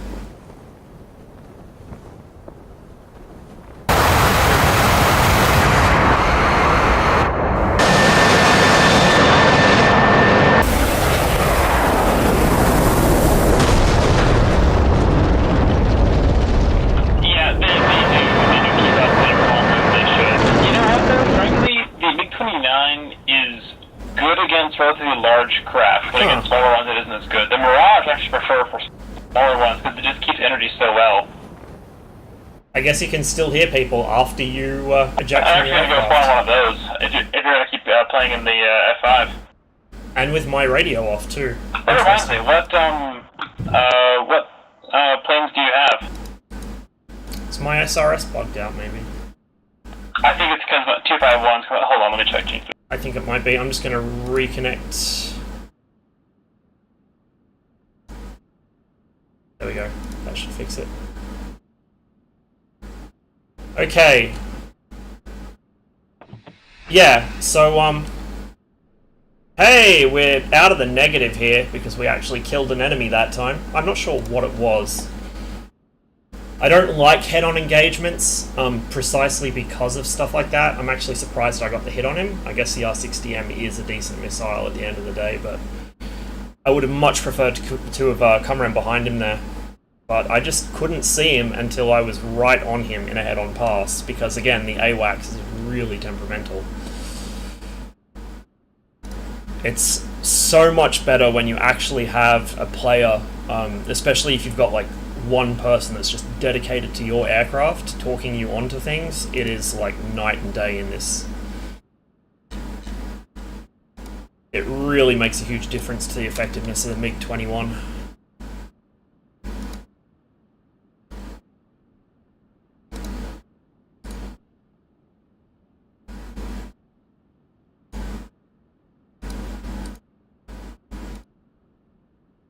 Request rearming. We'll go with the same loadout. Copy. The R3s are basically useless against against fighters, against anything that maneuver away from you, but they will force the AI defensive, so they do have some purpose. And if I do run into something like an AWACS aircraft or a tanker, they're going to be pretty useful for that. Right, so before I forget where I'm up to, and while I rearm, startup procedure in the MiG-21, if you want to do it properly, is a lot harder than the way I do it, which is just those 3 switches, then, then that. Rearming complete. Everything on this panel except that red switch, and the 2 there for the, like, you can turn those 2 on, they're for the tail rockets, but you don't need them, unless you have SPRD pods. Those 3 across the top go on. That one is, if I can just take a look at it. Front one is your nose cone control, so you want that on, definitely. That is your auxiliary hydraulic pump, so you probably want that on. And that's your trimmer, so again, you definitely want that one on. Radio compass, RV, MPN, radio altimeter words. RSBN, which is your radio navigation, your other radio navigation. You've got 2 sets, the ARC and the RSBN. AGD, which is your, like, that's the main mode for the course, or the, like, combined course / compass / everything else. That's the emergency mode. So it will still work with it in the downwards position, I think, but, you know, you don't want it in emergency if you don't need it there. That's your course indicator. That's autopilot. That's one of the autopilot modes. And then this is all just pylons and other weapon systems. That one there is for the gun camera. You don't want that on because it obscures your vision, and it's, you know, it doesn't actually do anything. It's just there for flavor. Get some light happening in here. F-17 video? No, I haven't seen it yet. I've mostly been watching the MiG-19 videos and the Tomcat ones when they come out, because those are my 2 most anticipated planes at the moment. Fire extinguisher, what was this again? I think this is like the APU, that's right. So that's your APU. You don't need this thing on ground power, but, you know, it's officially in the startup procedure. Crack the throttle, not that far. I did turn those on, yeah. This is a hazard of not having a checklist, forgetting where you're up to as you do it. There we go. Ignition lights on, so I can let that go. Take off flaps, get the RSBN set up, and turn it all the way down so it doesn't annoy me. That one there switches us from ARC to RSBN, and since I can't remember the correct ARC settings for this airport, I'm just going to use the RSBN. What else have we got? Some bat trim on now for when we take off. Align the heading indicator. Gun sight pipper. Fix net, which is handy as like a visual reference, even if you're not carrying air to ground. Into missile mode. Let's put this on pylon 2 for now, which is one of my radar missiles. I think I might keep it in the pylon 2 and 3 positions because it will automatically go to the next missile of that type. So if I keep it there, I can just switch it with 1 click between IR and radar. IFF switches. SPO, which is my RWR. Wondrous piece of technology that it is. Turn my radio up while I'm at it. Radar to standby. And I think that should about do us. I forgot to put the emergency brake on, but it doesn't matter, I'm not running the engine up, so it shouldn't start moving on me. Yeah, I have like seen pictures of it, because I looked up the F-17 when I heard it was coming. I was like, what the fuck is that? It does look kind of like an F-16. It's an interesting aircraft. Actually, what would really interest me is the, what is it? It's a J8, I think? I can't remember. The J8-2. It looks like the nose end of a MiG-23 glued to the tail end of a MiG-19. It's a really strange aircraft.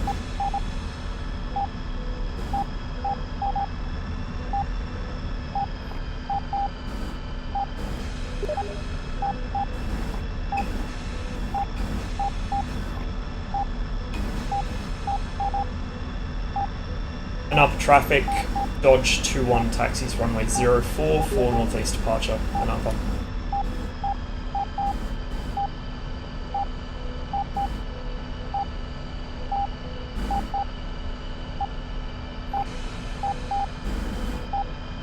Need to get one of those car mounts for a phone and just like stick it to my wall right in front of my face, so I can just look over my monitor to read chat instead of looking down.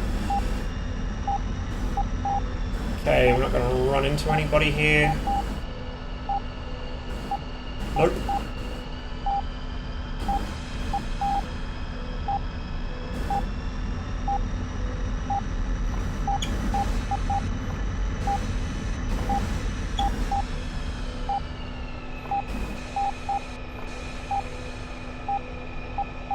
So for those that don't know, steering in the MiG-21 as well as the MiG-19, which Razbum is working on, is differential braking only. You have a castering nose wheel, but no nose wheel steering. So it does take a bit of getting used to. There's a slight delay between pulling the brake lever and actually starting to turn. It's not too bad though. If you're used to World War II sims, this shouldn't be anything new, because a lot of World War II aircraft use the same system. Both nose wheel and tail dragger.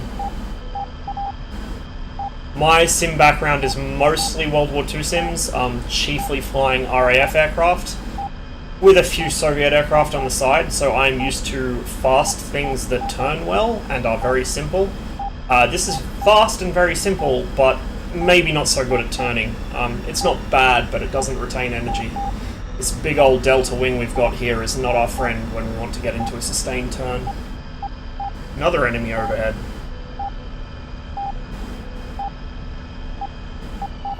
Okay, we'll give way to this guy.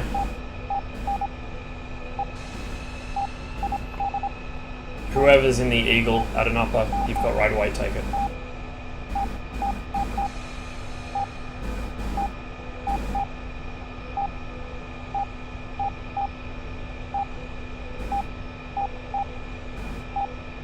We'll let him go first, just because he can see a lot better than I can. So I'd rather have him in front of me than behind me. That, and he is an F-15, so he's a bit more useful than I am. It's kind of toying with loading this thing out for ground attack, but first of all, I don't remember how to set up any of the ground attack modes, because I fly it pretty much purely as an interceptor. And second of all, I think even there I would be drastically outmatched by F-18s and Harriers, so we'll stick with it as an interceptor and just try and take what we can get.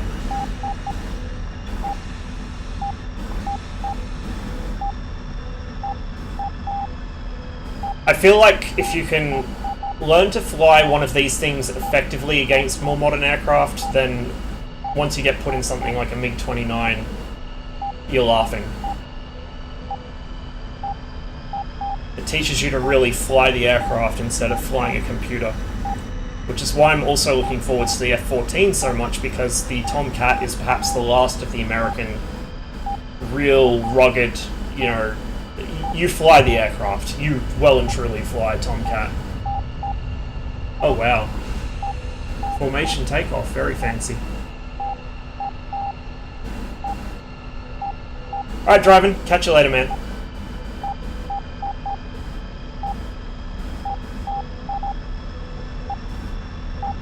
For anyone new to the channel, I have to apologise for any delay in reading chat. I don't have a second monitor, so I'm just glancing at my phone every, couple minutes.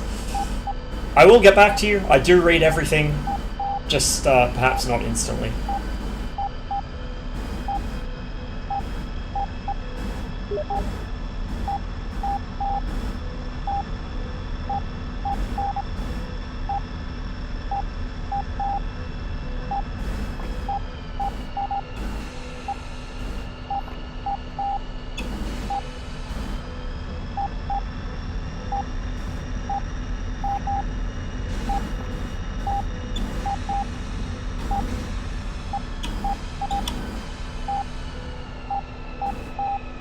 Quickly check F10, make sure no one else is sitting on the runway. Nope, we are good.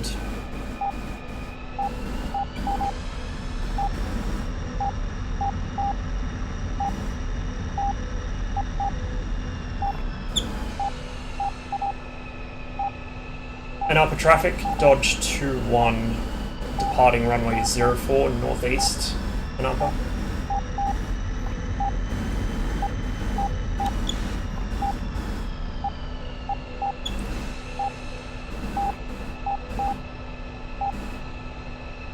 Okay, flaps are set, trim is set, engine looks happy enough, let's go.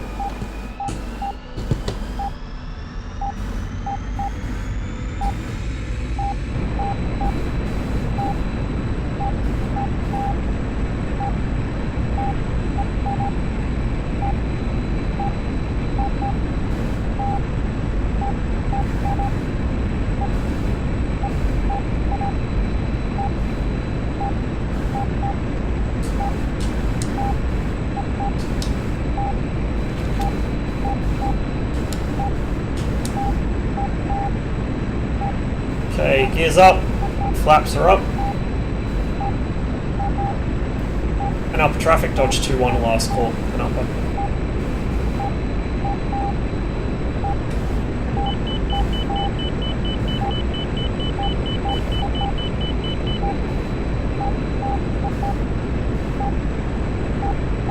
Let's ride the centerline tank on burner up to a slightly higher altitude.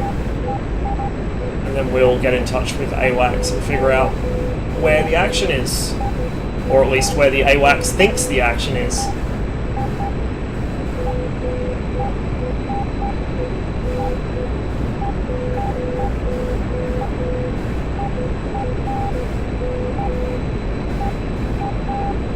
So your internal fuel is about 3,000 litres. When the centerline tank is empty, this light here will go on.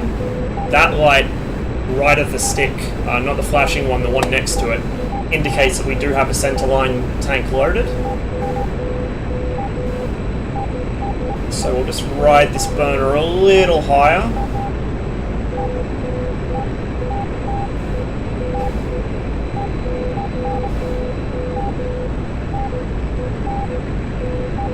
That's our AWACS up there.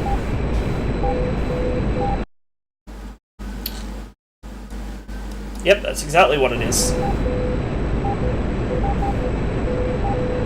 Alright, coming to the end of our center line here, I'm going to drop back to mill.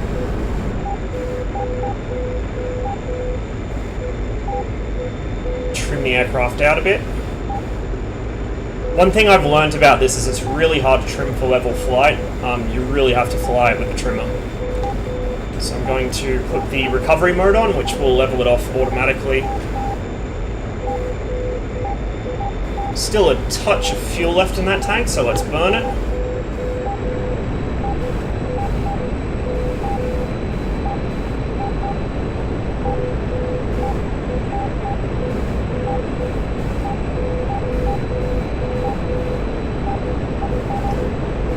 There we go. Centerline tank is empty, so we will punch it off. Light's gone out, and there it goes.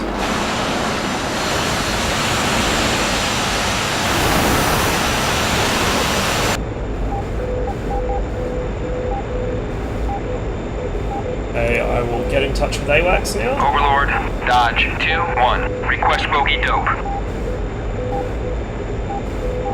Dodge 2-1, Overlord, Bra 100-460 at 1,500 knots. Dodge 2-1, Overlord, pop-up group 071-445 at 2,000, flanking.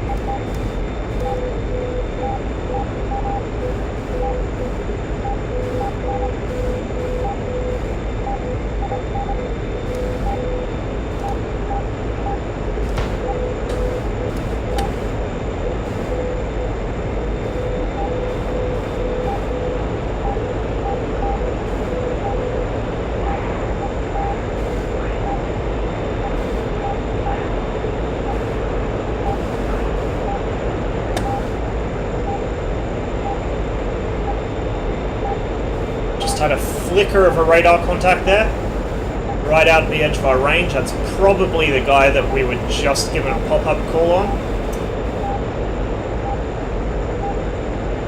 So we'll check Overlord, it again. Dodge 2-1, request bogey dope. Dodge 2-1, Overlord, Bra 063-440 at 2,000, cold. Into burner. I don't want to catch this guy. Friendly off to our left.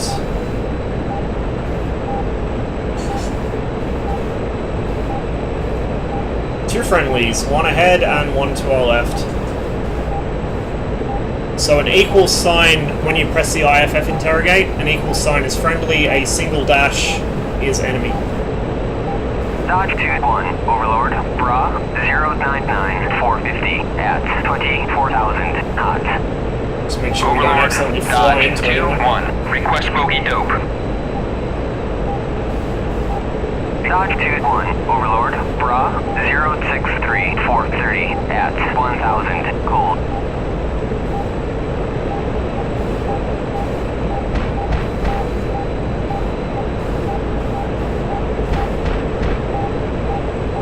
Dodge 2-1, Overlord, Bra 106-450 at 25,000 knots. Dodge 2-1, Overlord, Bra 102-445 at 19,000 knots. Overlord, Dodge 2-1, request bogey dope.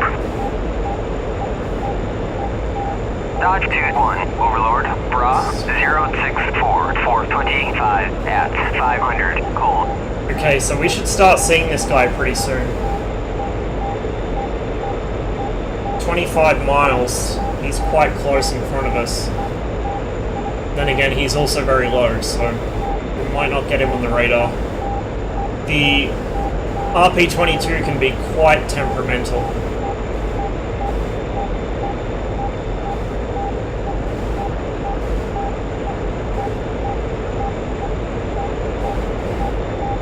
Watch for missile trails.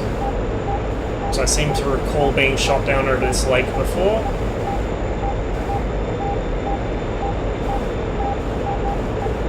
Overlord, Dodge 2-1, request bogey dope.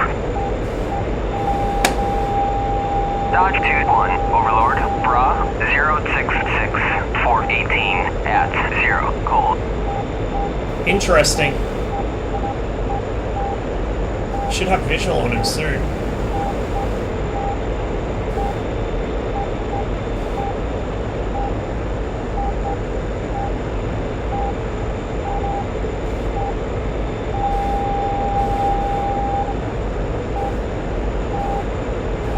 Overlord, Dodge 2-1, request bogey dope. Dodge 2-1, Overlord, Bra 109-412 at what? 14,000 knots. Dodge 2-1, Overlord, Bra 135-450 at 22,000, flanking.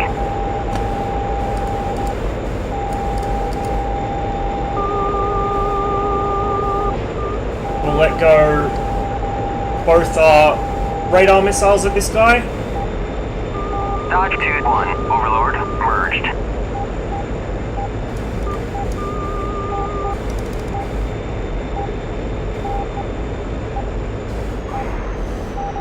And we overshot him, and both the R3s missed, because they're R3s and that's just what they do.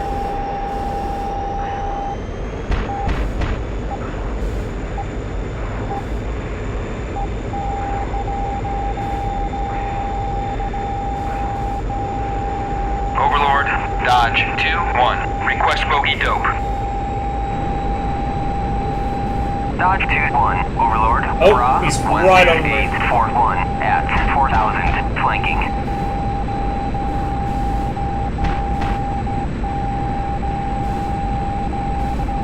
Okay, I think I just got away with that. Dodge 2-1, Overlord, Bra, 23847 at 3500, hot. Barely have the energy to do this, but we've got a friendly here now. Oh, and the friendly splashed him, it looks like. Another enemy here, though. Dodge 2-1, Overlord, merged.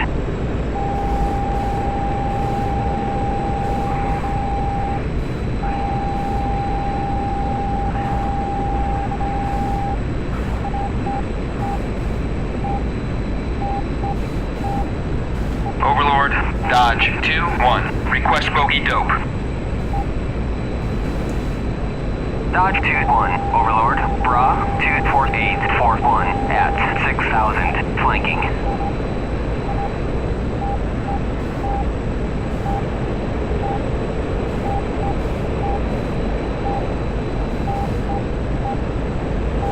Dodge 2-1, Overlord, pop-up group 124429 at 1500, hot. Dodge 2-1, Overlord, pop-up group 14641 at 1500, hot.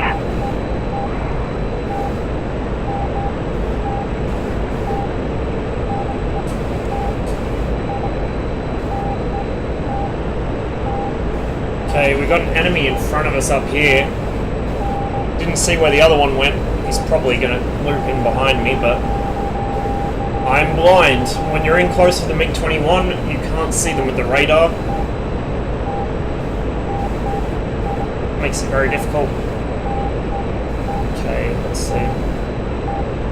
Dodge 2-1, Overlord, Bra, 00844 Where's this guy? at 9000, flanking. Right there. Dodge 2-1, Overlord, Bra, 05940 at 15,000, flanking.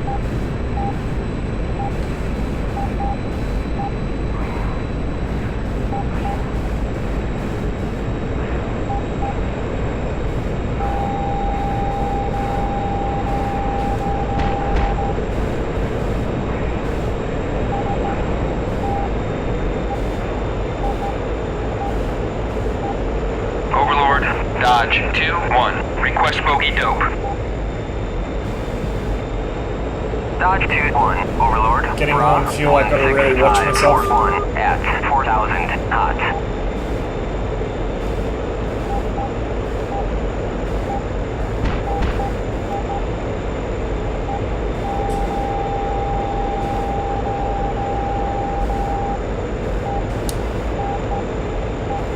Hey, that was enemy.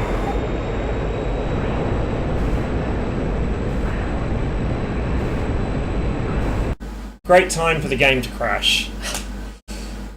Alright, so DCS just crashed the desktop. I think the server was about to restart anyway. Looks like we were in a merge with an F5. I guess Redfall get F5s in this server. Anyway, yeah, too much fun, definitely. I'm going to relaunch the game, but I might do some single player stuff, so it's a little less intense and I'm a little more in my comfort zone.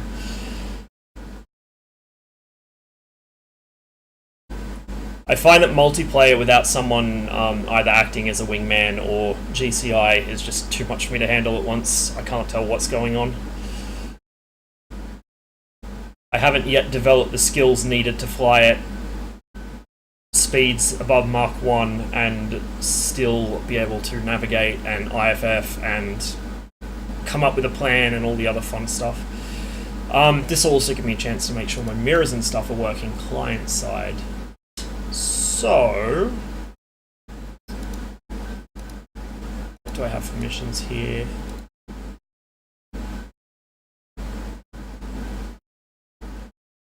Might just do an intercept mission. I think I've done this one on stream before, but I'll do it again. Hey Leopold, just about to intercept something with a MiG-21. Because DCS detected too much fun was being had on the Georgia war server and promptly crashed.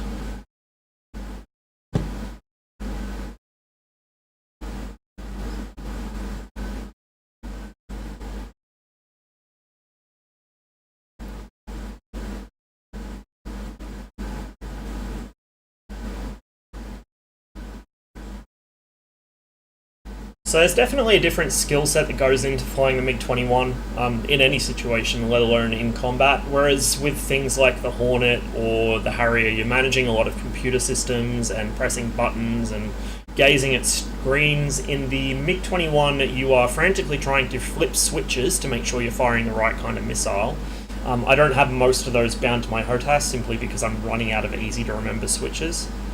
But in terms of once you're actually in a merge, it is very much the kind of aircraft where you're not looking at screens, you're not paying attention to really anything except what is right in front of you. You can't really see much of anything other than what's right in front of you as well, so it does help you focus somewhat.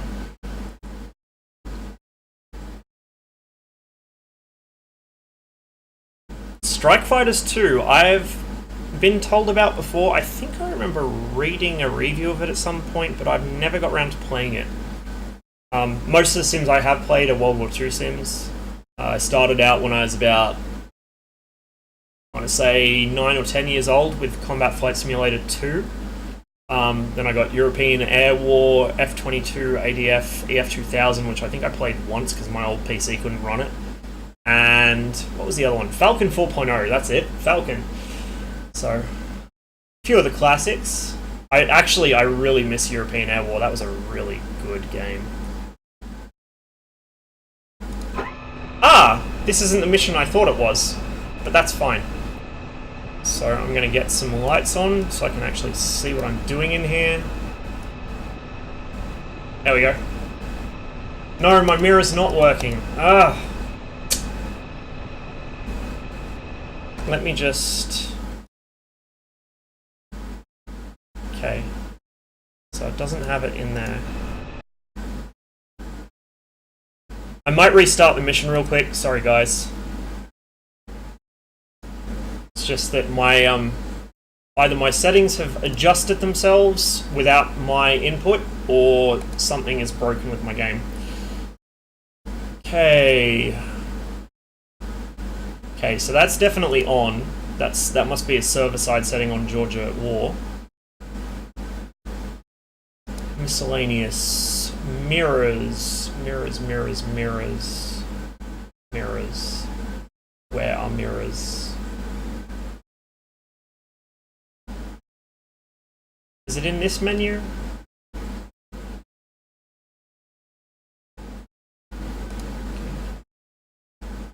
Yep, mirrors is on, so it should work.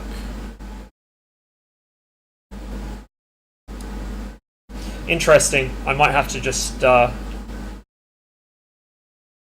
have to make sure my game hasn't corrupted any files, if that's going to continue being an issue.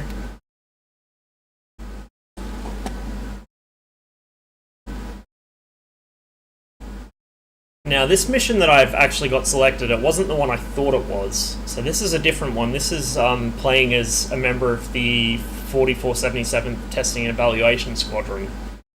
And we're trying to intercept a B-1B. So, odds are pretty good I might actually not intercept it, just because I don't get there in time. But we'll see. Just recenter my track IR after all that.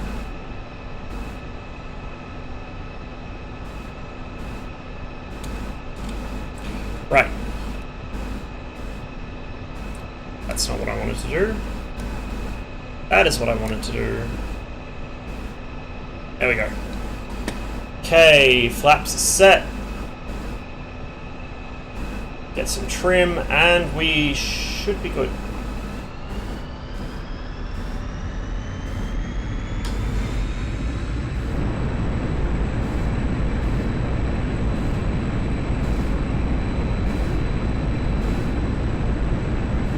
Overlord, airborne.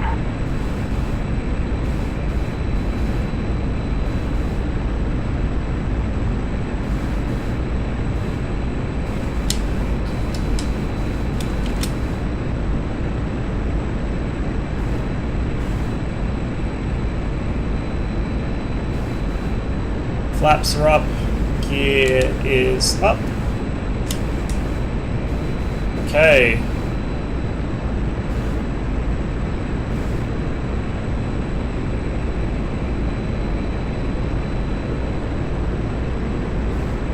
Actually, don't need that menu. Overlord, infield, 1-1. Request bogey dope. Infield, 1-1. Overlord, clean. Infield, 1-1. Overlord, raw, 227, Fort 100, energy, at 3, 5 hours.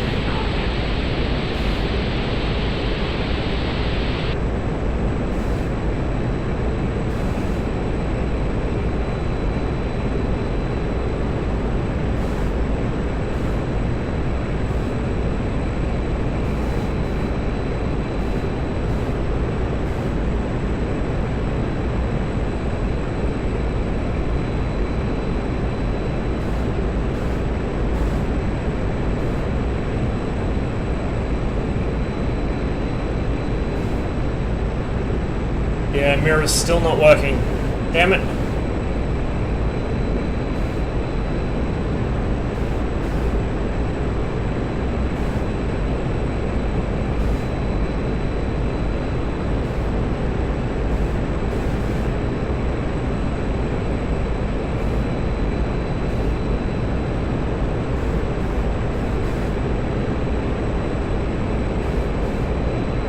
Yeah, it really does sound like a rocket. I mean, really the MiG-21 is kind of like a rocket with wings, the way it handles.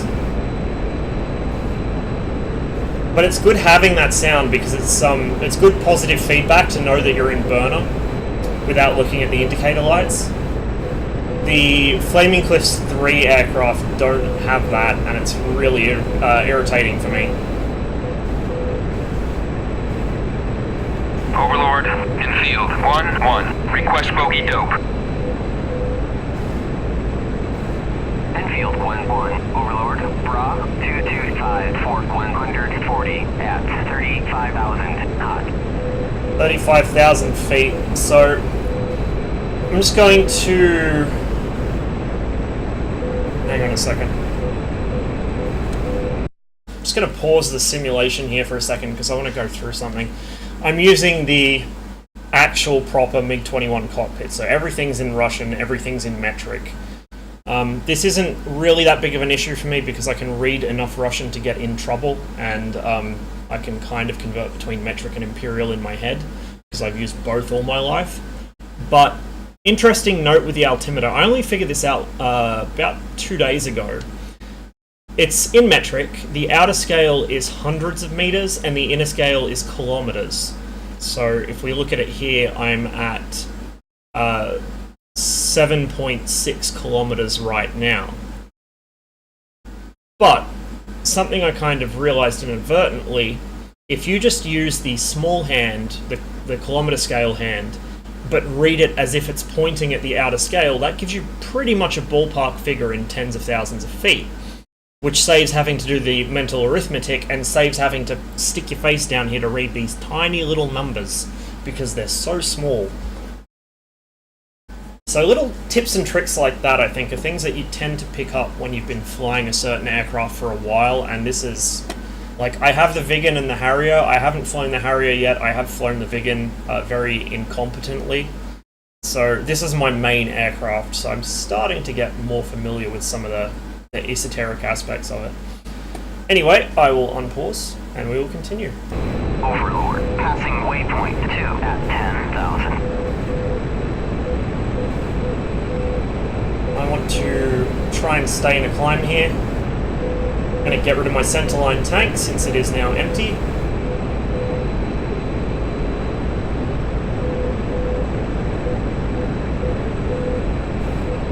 Get myself up to about 35,000 feet and then drop back to military power.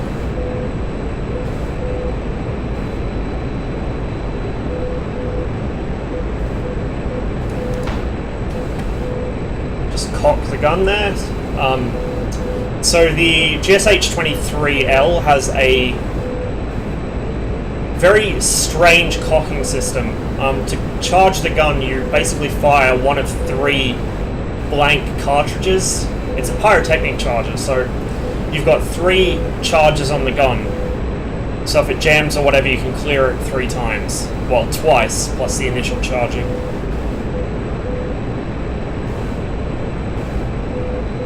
It's a very Russian system. Overlord, in field 1-1. Request bogey dope. Field 1-1, Overlord, Bra 225 for 110 at 35,000 knots.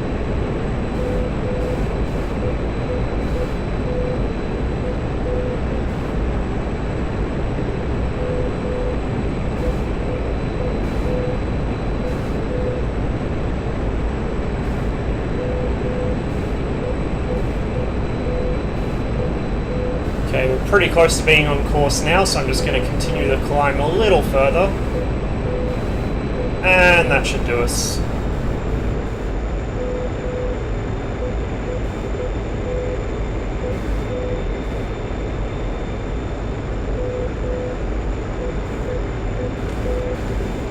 Going to engage the recovery mode, which is this big red button here, with the, or big black button with the circle of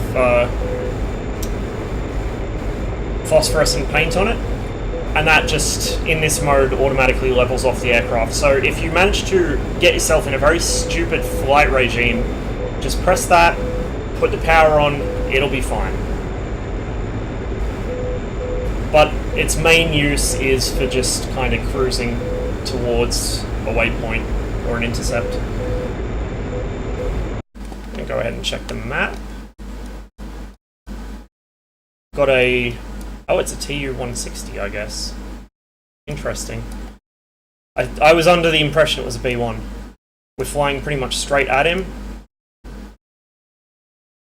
Still a fair ways out, but we've probably got quite a fast closing speed there.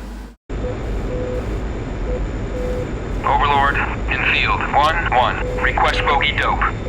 What am I carrying for missiles? Let's have a look. Enfield 1-1. If my track IR will cooperate. 227 480 at 35,000 knots. There we go. Okay, so a couple of R3Rs on the inner pylons and R3S on the outer pylons.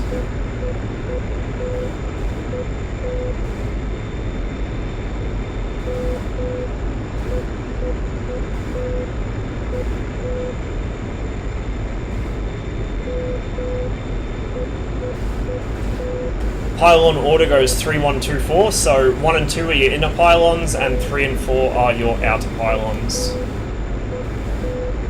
Overlord, in field 1-1. Request bogey dope. That red button on the left cancels the SAU. So back into manual control. 460 at 35,000 knots. 60 miles out, I'm going to flip the radar on. We won't see him on it for a while, but... Waypoint 3 at 20,000. Weather filter on, even though it's a nice clear day.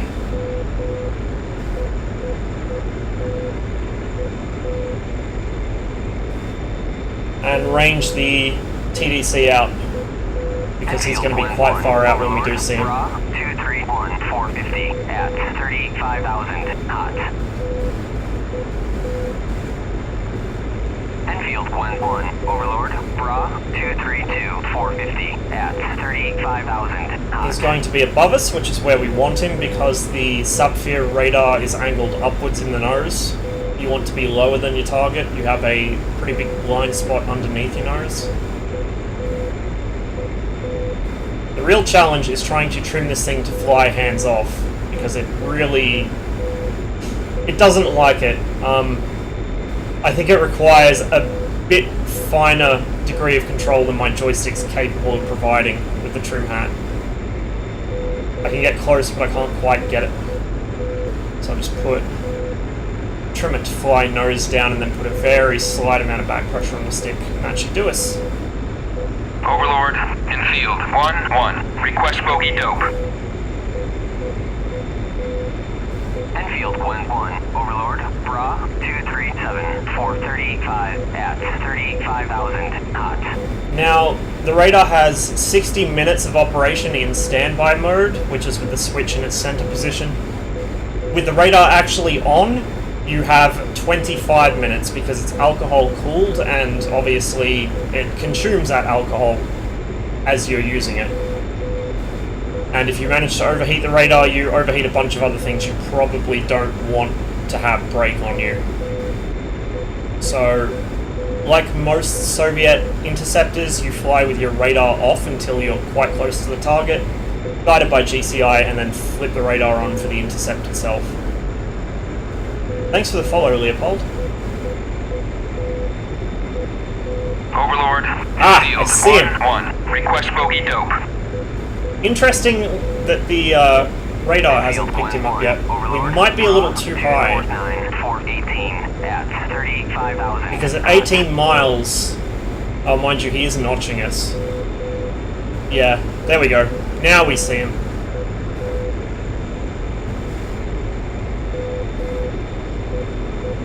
So, standard Soviet practice when intercepting an aircraft was to fire missiles in pairs. Usually the same type of missile, but with a different seeker head. So you'd have, say, one R3R and one R3S fired as a salvo. Just in case the aircraft evaded the radar missile, the IR would go for it, and vice versa. So if you see, like, newsreel footage of the Soviets doing range practice with their aircraft, you'll see them firing missiles by pairs more often than not. I'm going to go into burner just to get up nice and close. The two narrowing vertical stripes on the radar there are our range gates. We want them inside the gap between the horizontal lines before we can effectively fire our missiles. Enfield 1-1, Overlord, merged.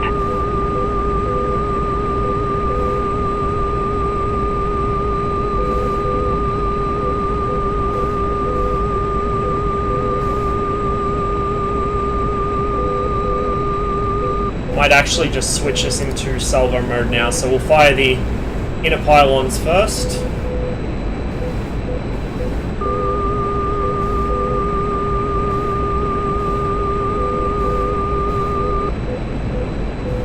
Put the second stage afterburner on because this guy's leaving us behind.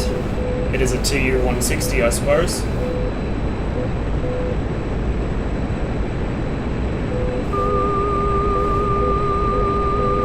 Okay, we're kind of on the edge of our range, but we will see how those fly. Switch to pylons 3 and 4 for the IR missiles. Make sure it's in the correct mode. Passing waypoint 4 at 26,000. Oh, we did shoot the IR missiles because I had it in the wrong mode. Would have paid to check that, huh? Okay, there we go, 1 and 2. He is damaged, he is going down, but it's not a kill yet.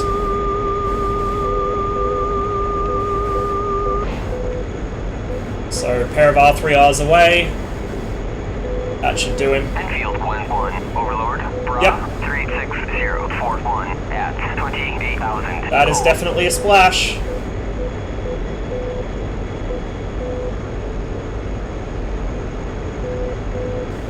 Down he goes. Okay, we can turn our radar off at this point, or back into standby, I suppose. It doesn't really need to go off. Back into mil power.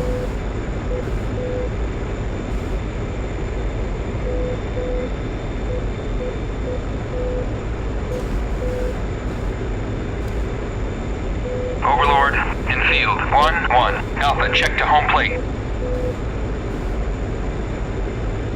Infield 1-1. Ah, of course you'll give it a bullseye. 329-48.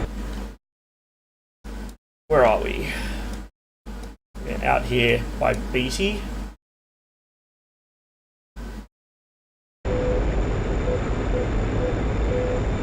Groom Lake is where we want to go, so we'll just ask them directly. Infield 1-1. Request navigation assistance.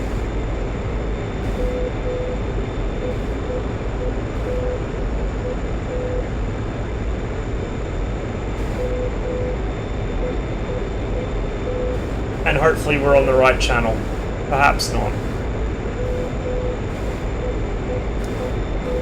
Try this one.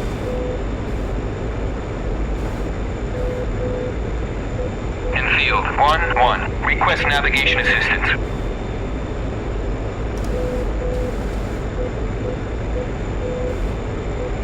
Let me just check the briefing real fast. These are the kinds of things you usually do before you take off, but, you know. Groom Lake Air Force Base. Frequency. Ah, here we go. ATC channel 9. Right. So, if I pause this.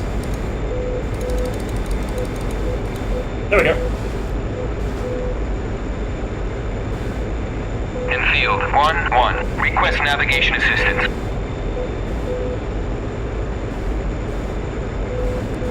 Infield 1-1.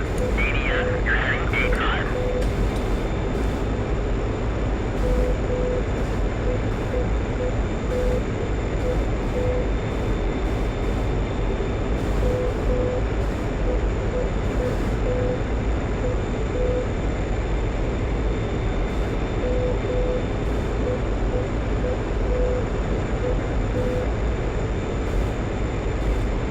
Sierra Nevadas are really beautiful in the early morning and the late evening. What a view. Oop, oversteered a little.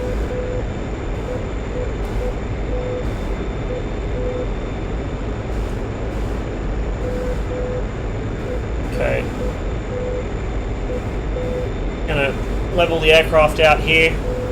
We are slightly off heading by a couple degrees, it doesn't really matter.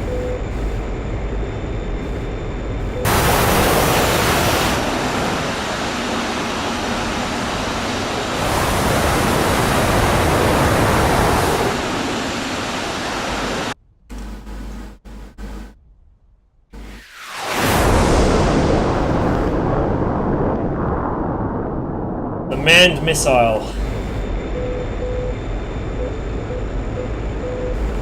Check where we are.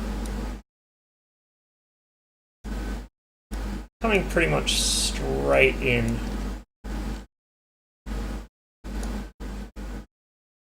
I want to come left a little. Actually, I might wait until I'm out pretty much at the end of the runway and just hang in for an extended final. That might be the easiest way to do this. How's our fuel? We got plenty, actually. Heaps of fuel because we're up nice and high. Up at 35,000 feet, or I suppose we're actually closer to about 20 now. The MiG-21 is not as inefficient on the fuel as you might think, running at military power. And obviously the higher you go, the better off it is. But if you stay down low, which people tend to do in multiplayer, myself included, you go through fuel like you wouldn't believe. I mean, as you saw at the start of this mission, that 800 litre centerline tank is basically enough to get us off the runway and up to operational altitude, and that's it.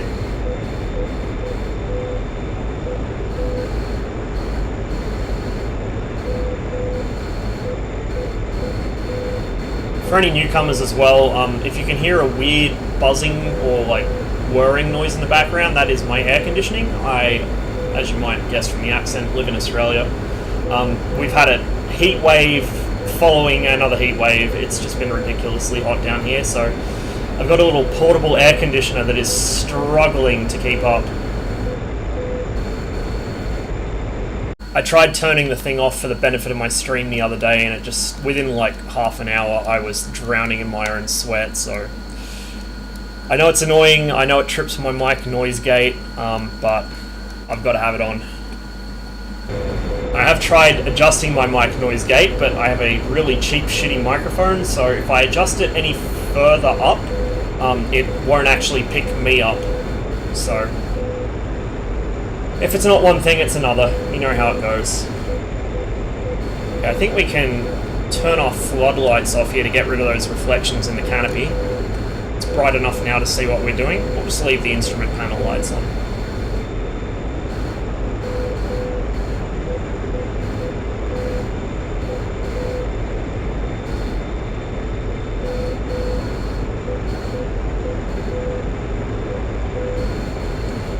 I think that will be Groom Lake down in that valley, perhaps? Just let me double check my map. Ah, no. That will be this valley here. So Groom Lake should be the next big valley on the left. I should be able to see it from the air anyway. It's quite a long runway. Going to ditch the SAU and reduce power a little. Start descending the aircraft nice and gentle.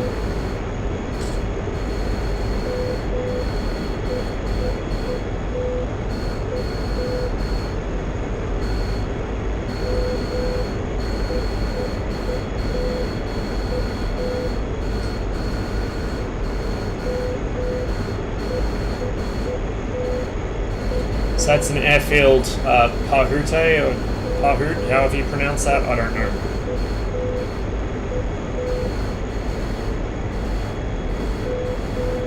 And Groom Lake will be just off in the distance there in my 11 o'clock.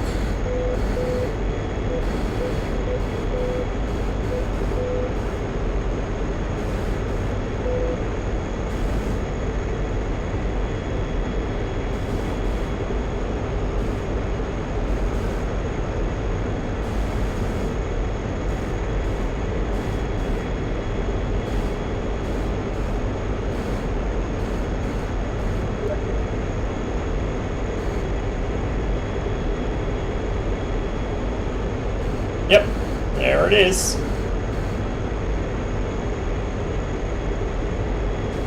At least I think that's it. Looks like concrete. That is obviously a bombing range. Ask me how I know this. No, that's not it. It's further along. Okay. Well, it gives me a bit more space to descend. It's like the fucking surface of the moon down there.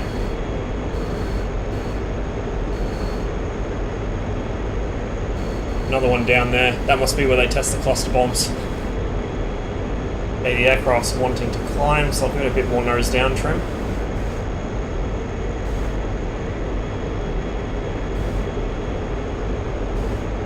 The MiG-21 will fly pretty happily around 700 to 900 kilometers an hour in the cruise. You generally don't want to get below 500 in normal flight. It can go down to about 450 before you start losing it. I mean, I say that, it's not that difficult to recover it if you start to lose the aircraft. You do have a fair amount of power, at least in regards to the weight of the aircraft. It's not a very strong engine, but it is a light aircraft, so it balances out. So if you just firewall the throttle and kind of point the nose downwards, you can get out of a lot of sticky situations, but generally you want to try and keep your airspeed above 450 at least, or above 500 if you can. Getting pretty close now. And I think I will turn in. So if I just zoom in, that should be Groom Lake there, maybe? Hello?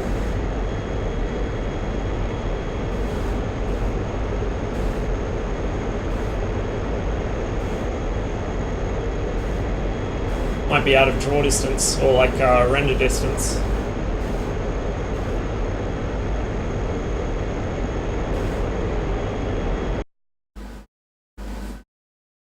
Yeah, it's off to my left.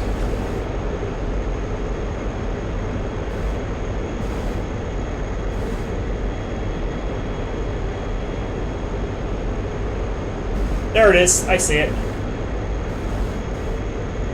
We'll get them to put the lights on, just so it's a little easier.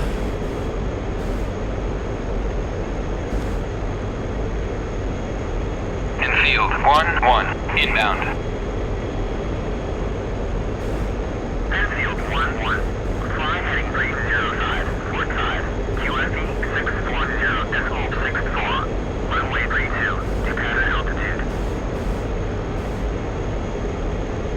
Okay, so as we're getting a bit close, I'm going to come off the power a little bit. A bit more nose down trim just to keep the aircraft in a descent.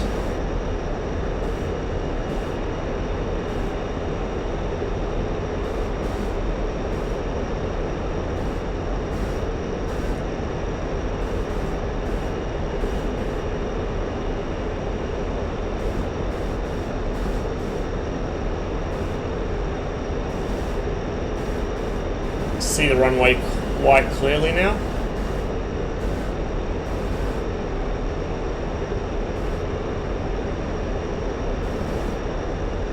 Infield 1-1, cleared for visual, contact. Infield 1-1, request landing. Infield 1-1, cleared to land, runway 32. I might actually put the ASP back on. Oh, that's not the ASP, that's the gun camera. Where is the ASP?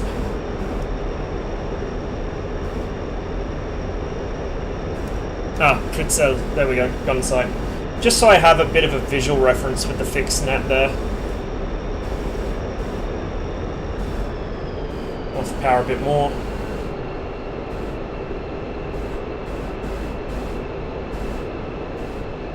Not flying a proper circuit or anything, but I'll go around. I'll give you go around. That's alright.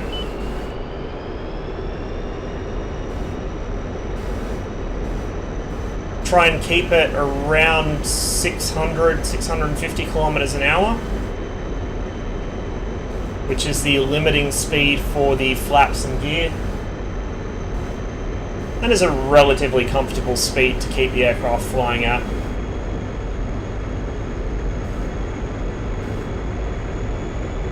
We'll need a little power to get it around here.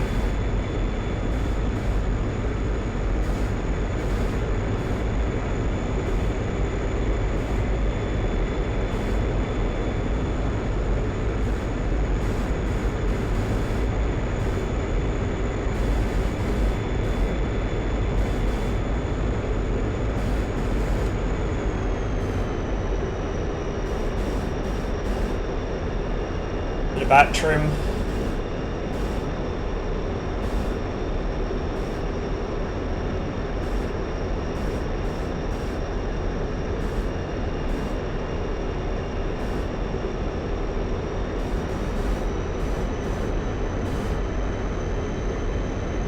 Infield 1-1, request landing.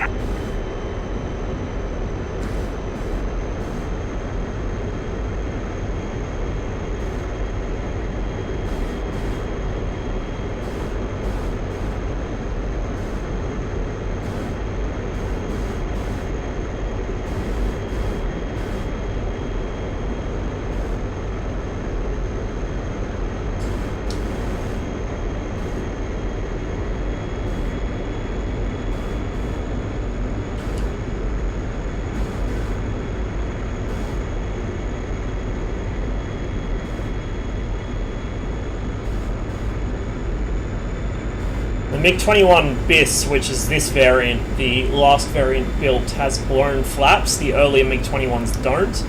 So as we're on our approach, we want to keep the throttle above 80% RPM. If the engine drops below about 80% RPM, we lose our blown flaps, and a huge chunk of our lift just drops out immediately, which is not a good thing to have happen when you're close to the ground. I've way overshot that turn, so this is going to be kind of a janky approach, but we should get away with it. Going to put out my full landing flaps, back on the power a little, and pop the speed brake, just to bleed some of that excess airspeed. You want to come in over the fence at about 350 to 380 kilometers an hour, and touch down at about 280 to 300. Still coming in too fast. My gear is down. Just bring it back to 80. Got a nice long runway, so I'm not in a rush here.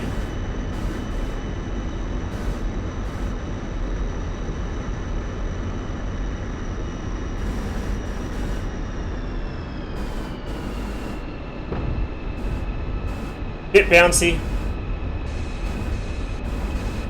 but I've had worse. Don't really need to bother with the brake chute here. Got a nice long runway to play with.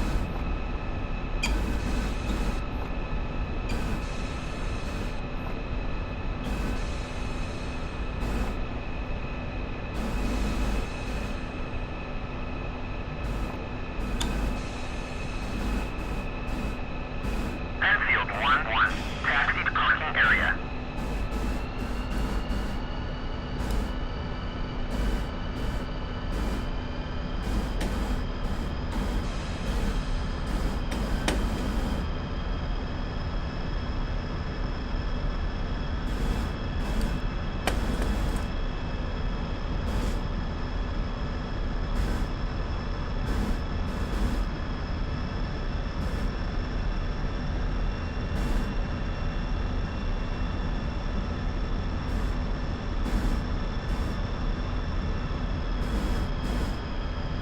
Still got a nice comfortable amount of fuel left too.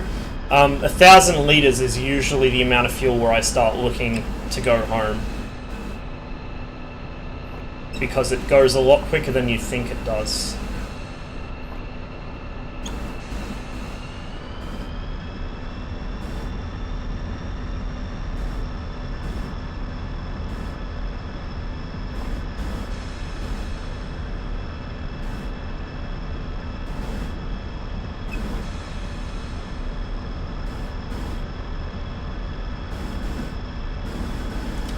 Okay, going to take the brake off the nose wheel there so we can steer a little more effectively.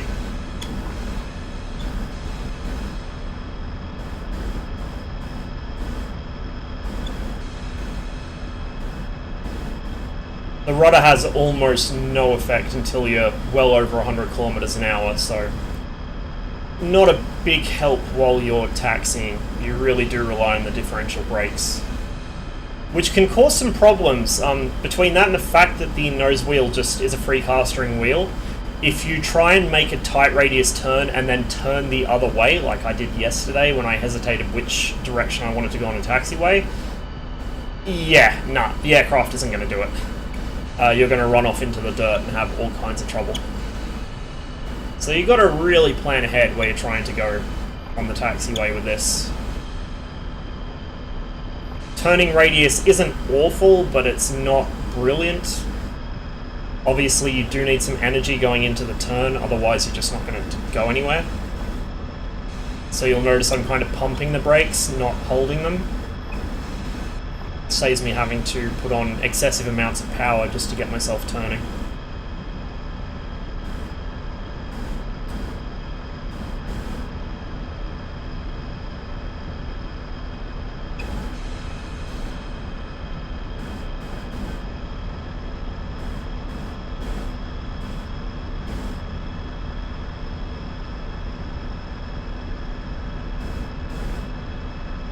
Tell you guys what, how about we get a little more flying time in this thing? I will refuel the aircraft, and we can go harass some gamblers. Buzz the strip and smash some windows.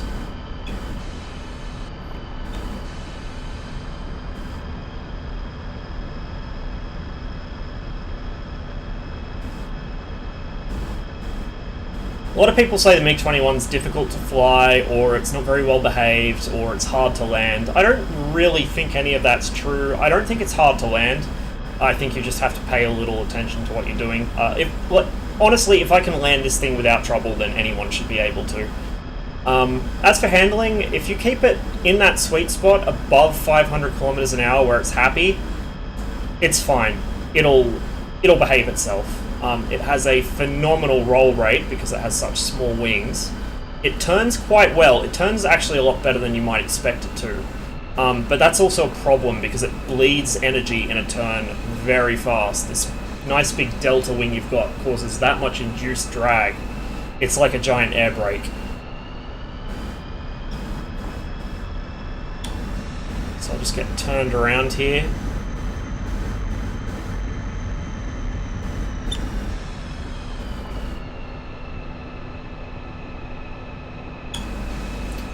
Put the handbrake on. I will actually reseal the canopy. You've got two... Okay, I should probably actually point this out. You've got two levers here. The big one is the actual canopy lock. The small one is the hermetic sealant. If you bump this one while you're in flight, you'll probably lose your canopy. If you bump this one while you're in flight, you will absolutely lose your canopy. This is a problem because look where the gear lever is. Now, you've got this little lock on the gear lever you need to move to actually raise the gear. So, say you're taking off at night and you don't have the floodlight on, so you can't see very well, and you just click in the general area where you know the gear lever is. Congratulations, you are now flying a convertible. I did that in my first ever flight on multiplayer in this aircraft, so something to look out for. I actually bound the little safety switch on the gear to one of my thumb switches just so I can avoid that in the future, and it's one less fiddly little thing to try and click. Alright, let's get the ground crew over here.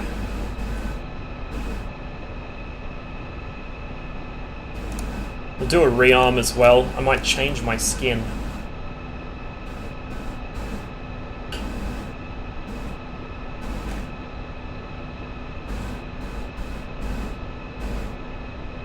VVS Metal. It's quite a nice looking skin. We will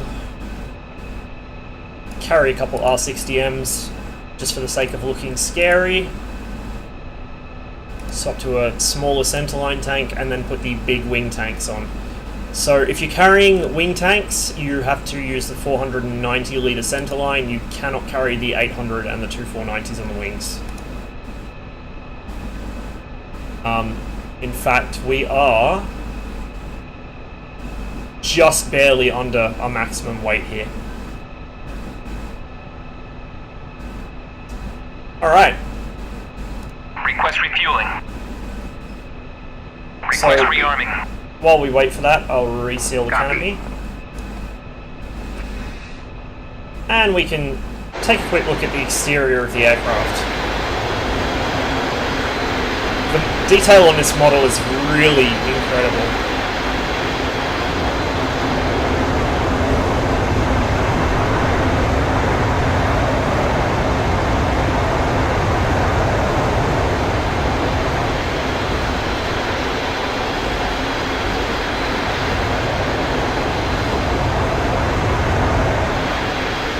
What I'm actually curious about, I need to find this out, is what the little, looks like almost a wind vane on the left side of the nose there next to the intake. I'm curious what that does. It seems like it's either some kind of mechanical vane or an antenna. Obviously the big thing sticking out the front is your pitot tube. The small one is the backup pitot tube in case you lose the nose.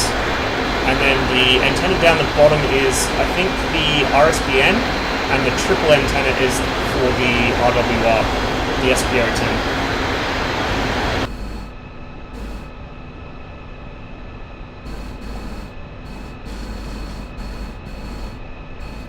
Taking this sweet time to rearm us.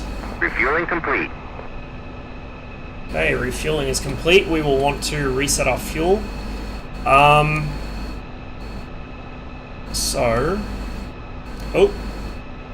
It just automatically set, I think.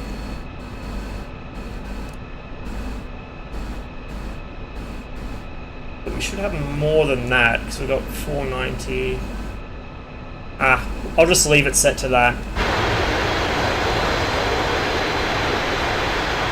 Yeah, there we go. Our wing tanks weren't on yet, so if I set Rearming fuel complete. now...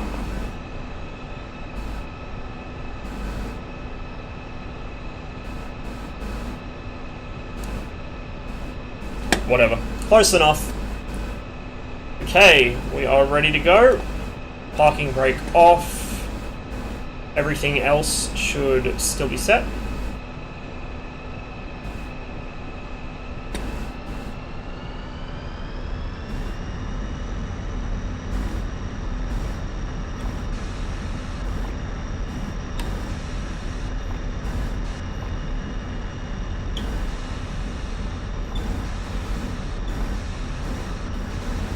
I'll taxi all the way down to the far end of the runway so we can do a bit of a scenic tour of Groom Lake while we're here. See if we can spot any UFOs being dismantled, or little green men being stuffed in bags and tucked away in hangars. Or, you know, actual Air Force prototypes. That would be cool too.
Okay, this is a bit longer than I thought it would be. Oh boy. That's alright. Actually tempted to take off from the old runway, the really long one. I think it's been decommissioned. I mean, I'll know when I get there because it'll be covered in crosses. Yeah, it's decommissioned. So they don't use that runway at all anymore, I guess, which is a shame. But we will, we'll just take off from it because rules are made to be broken.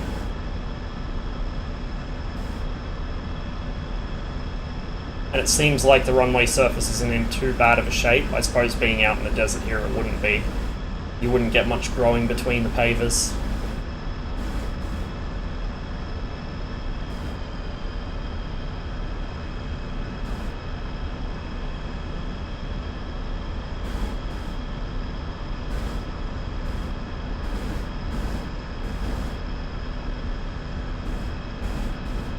So, while I'm taxiing, quick run through of your important gauges. This is the nose cone indicator. You don't really need to be paying attention to this most of the time, but if your nose cone isn't moving as you change airspeed, you need to do something about it because you'll end up with bad airflow into the engine, and that doesn't lead anywhere good. This is your pylon selector and weapon fire mode, so things like salvos for rockets, whether you're firing air-to-ground rockets, bombs, missiles. This is your master air-to-ground switch. This shows your gun is ready to fire. These three buttons here cock your gun. The second switch here is for infrared or radar seeking missiles. So top is IR, bottom is radar, and then there's a neutral position in the middle. Airspeed in kilometers an hour. Your artificial horizon being a Soviet aircraft, the little aircraft indicator moves, not the horizon. This is like a combined turn, bank, slip indicator with, I think, another element, and VSI as well. And there's like a, I think part of the course system is on that too. Like, the Soviet navigation gauges are really bizarre because they're split between about 3 different multi-purpose gauges, and I still haven't fully studied up on how to use them yet.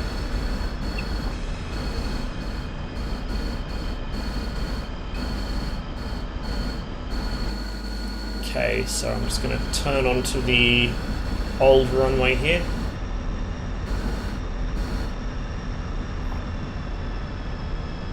Wow, yeah, they're not using it. They've even pulled the lights. This is now officially a taxiway.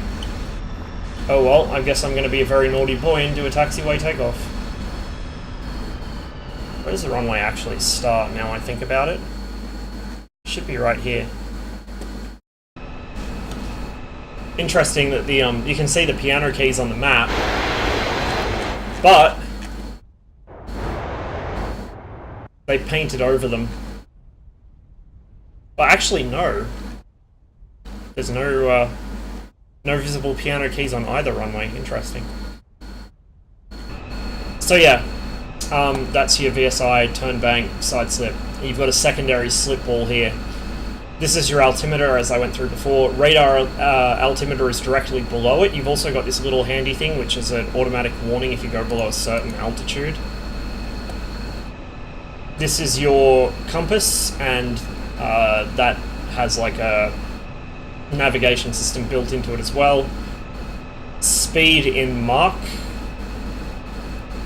Clock. This is your engine temperature. RPMs. That's your oil warning light there. Fuel right here. This is important. 3,000 litres means the aircraft is full. Anything past that, you're carrying drop tanks. You need to manually reset it after you've refueled, which is why I'm pretty sure it's reading less than I actually have at the moment. This is the warning light for the gyro for your flight instruments. And then that, I think, is... can't quite read it. Hang on, let me zoom in. Ah, that's your hydraulic pressure. So it's pretty simple. There's not really a lot you need to look at. Your primary flying instruments are all over here. Them and these 3, that's about it. Got an accelerometer here, which I will reset. Angle of attack, you kind of want to keep an eye on that. Radar warning system, and then this big chunky gun sight. Right, enough nattering, let's go. Let's zero out the trim, bring it back a bit.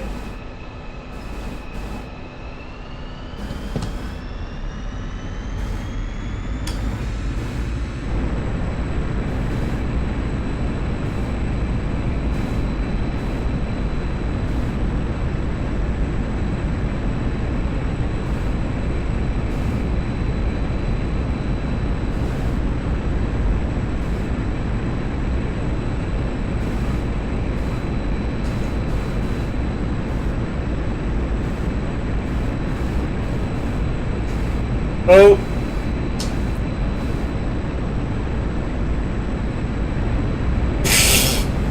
Okay. Yeah. Kind of forgot I was carrying all those extra fuel tanks. That's embarrassing. Pay attention to your aircraft weight. I should have held the nose low a bit longer. I'm used to taking off with just the one centerline tank and missiles, so I didn't account for the extra, what, 980 litres of fuel we had on board? Oops. Oh well. Successful interception. Came back to base fine, it's just that I fucked up afterwards. What I might do is just go instant action, free flight on Nevada. Do a bit of flying around.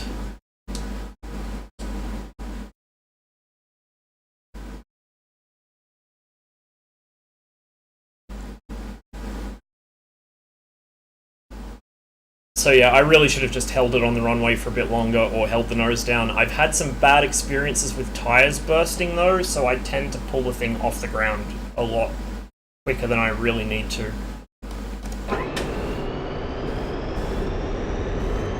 Oh, this is an air start. Okay, well we can turn our radar to standby because we don't need it on. Come out of burner. Where are we? We are just south of Hoover Dam.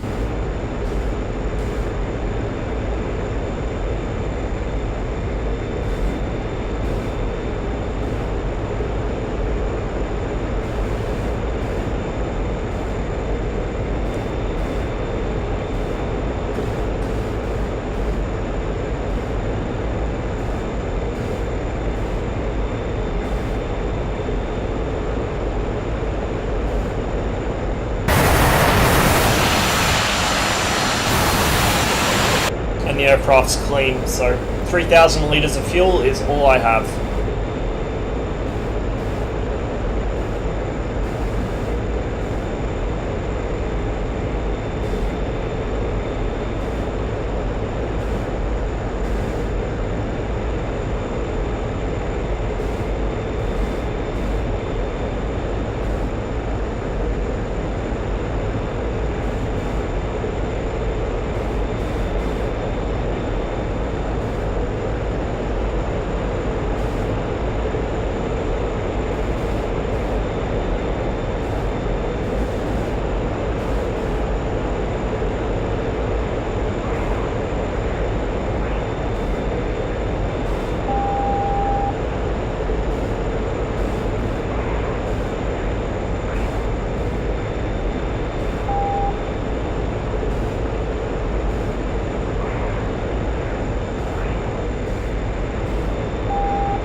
Up to the dam here.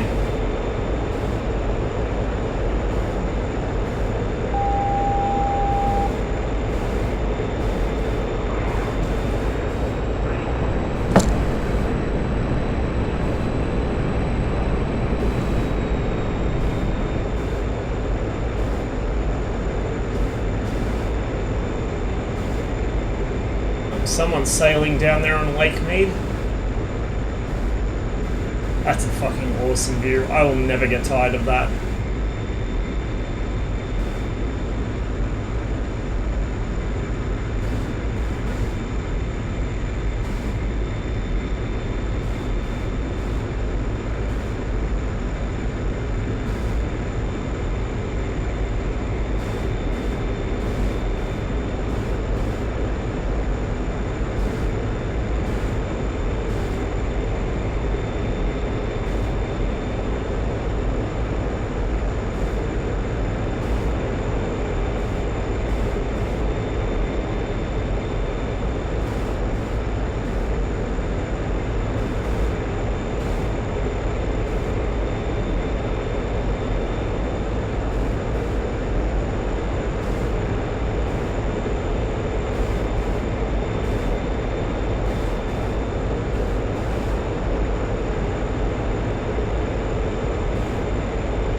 Go annoy the residents of Boulder for a minute. Then loop back around towards Vegas.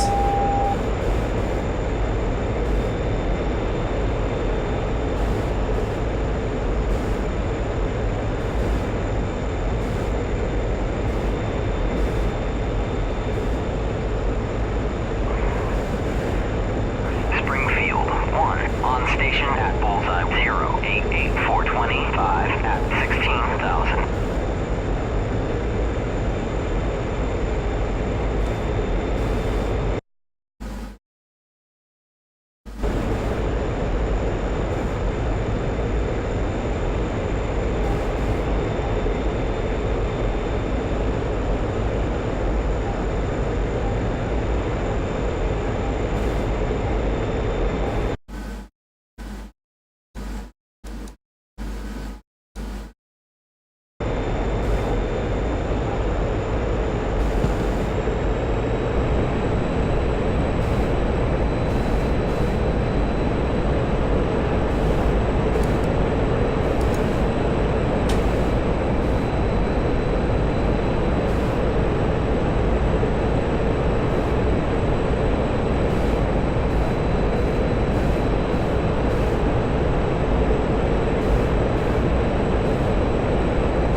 Too much negative G. I just killed the engine.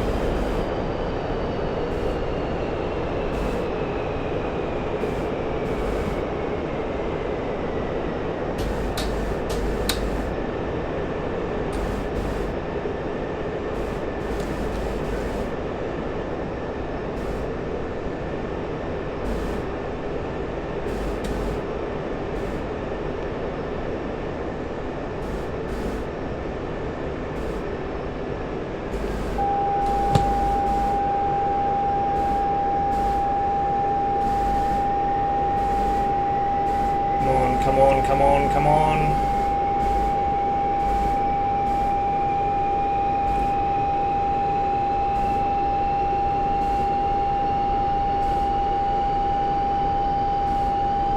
There we go. Just got away with it. So yeah, the engine does not like negative G when you're an afterburner. By does not like, I mean even a second or two of negative G in afterburner will starve it of fuel. Which is obviously not good at any point in time, but it's especially not good in a dogfight or when you're at extremely low level, like I am now.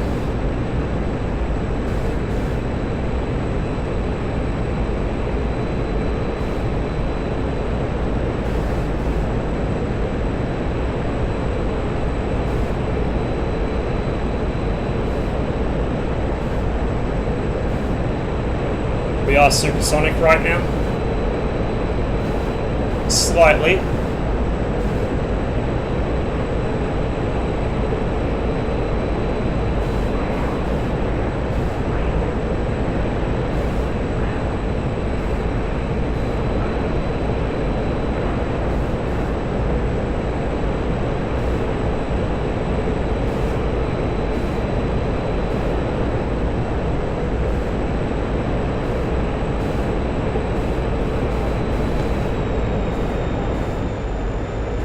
Make a pass down the strip and then come in for a landing.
Beeping you here is the marker, means we're over the end of the runway, or just out from the end of the runway I should say.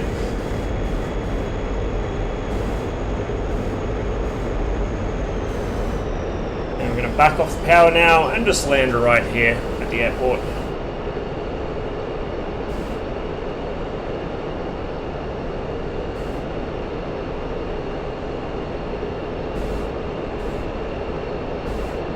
And I think that once I am on the ground, that will conclude the stream.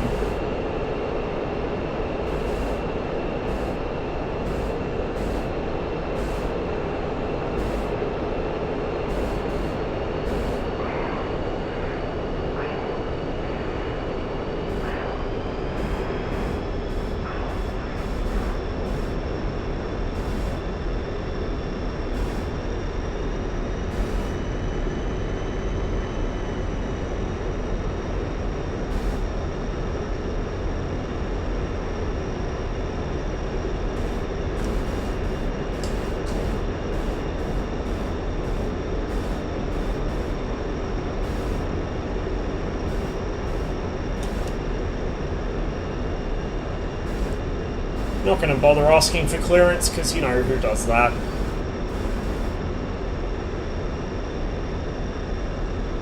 Pop speed brakes just to bleed some excess airspeed.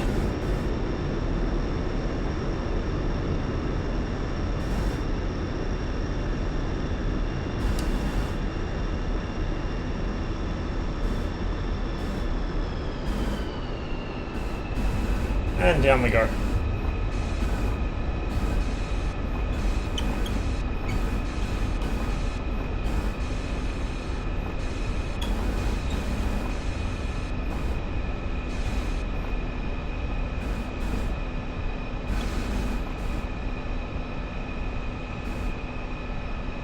Will I make this taxiway? I might.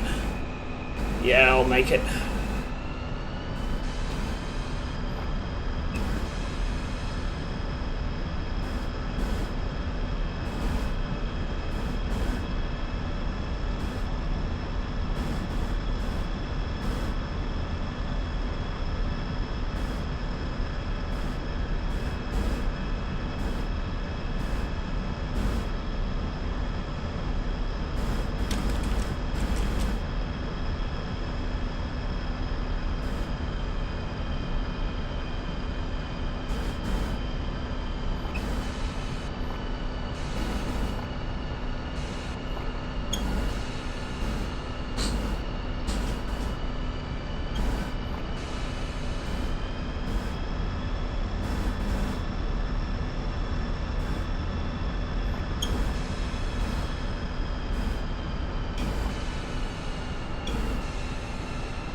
Yeah, guys, I'm totally an airliner.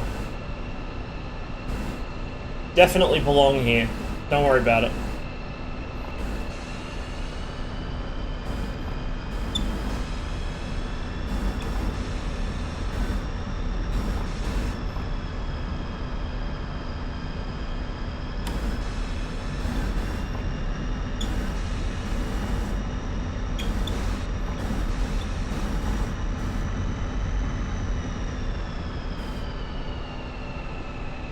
Right.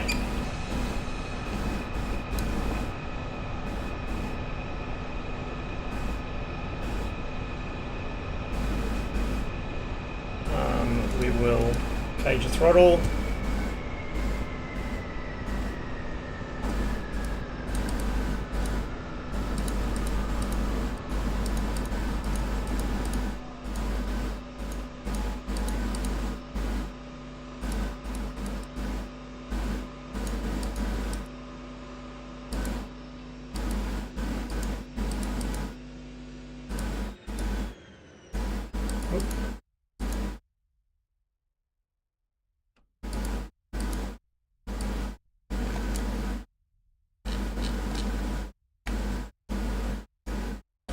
There we go.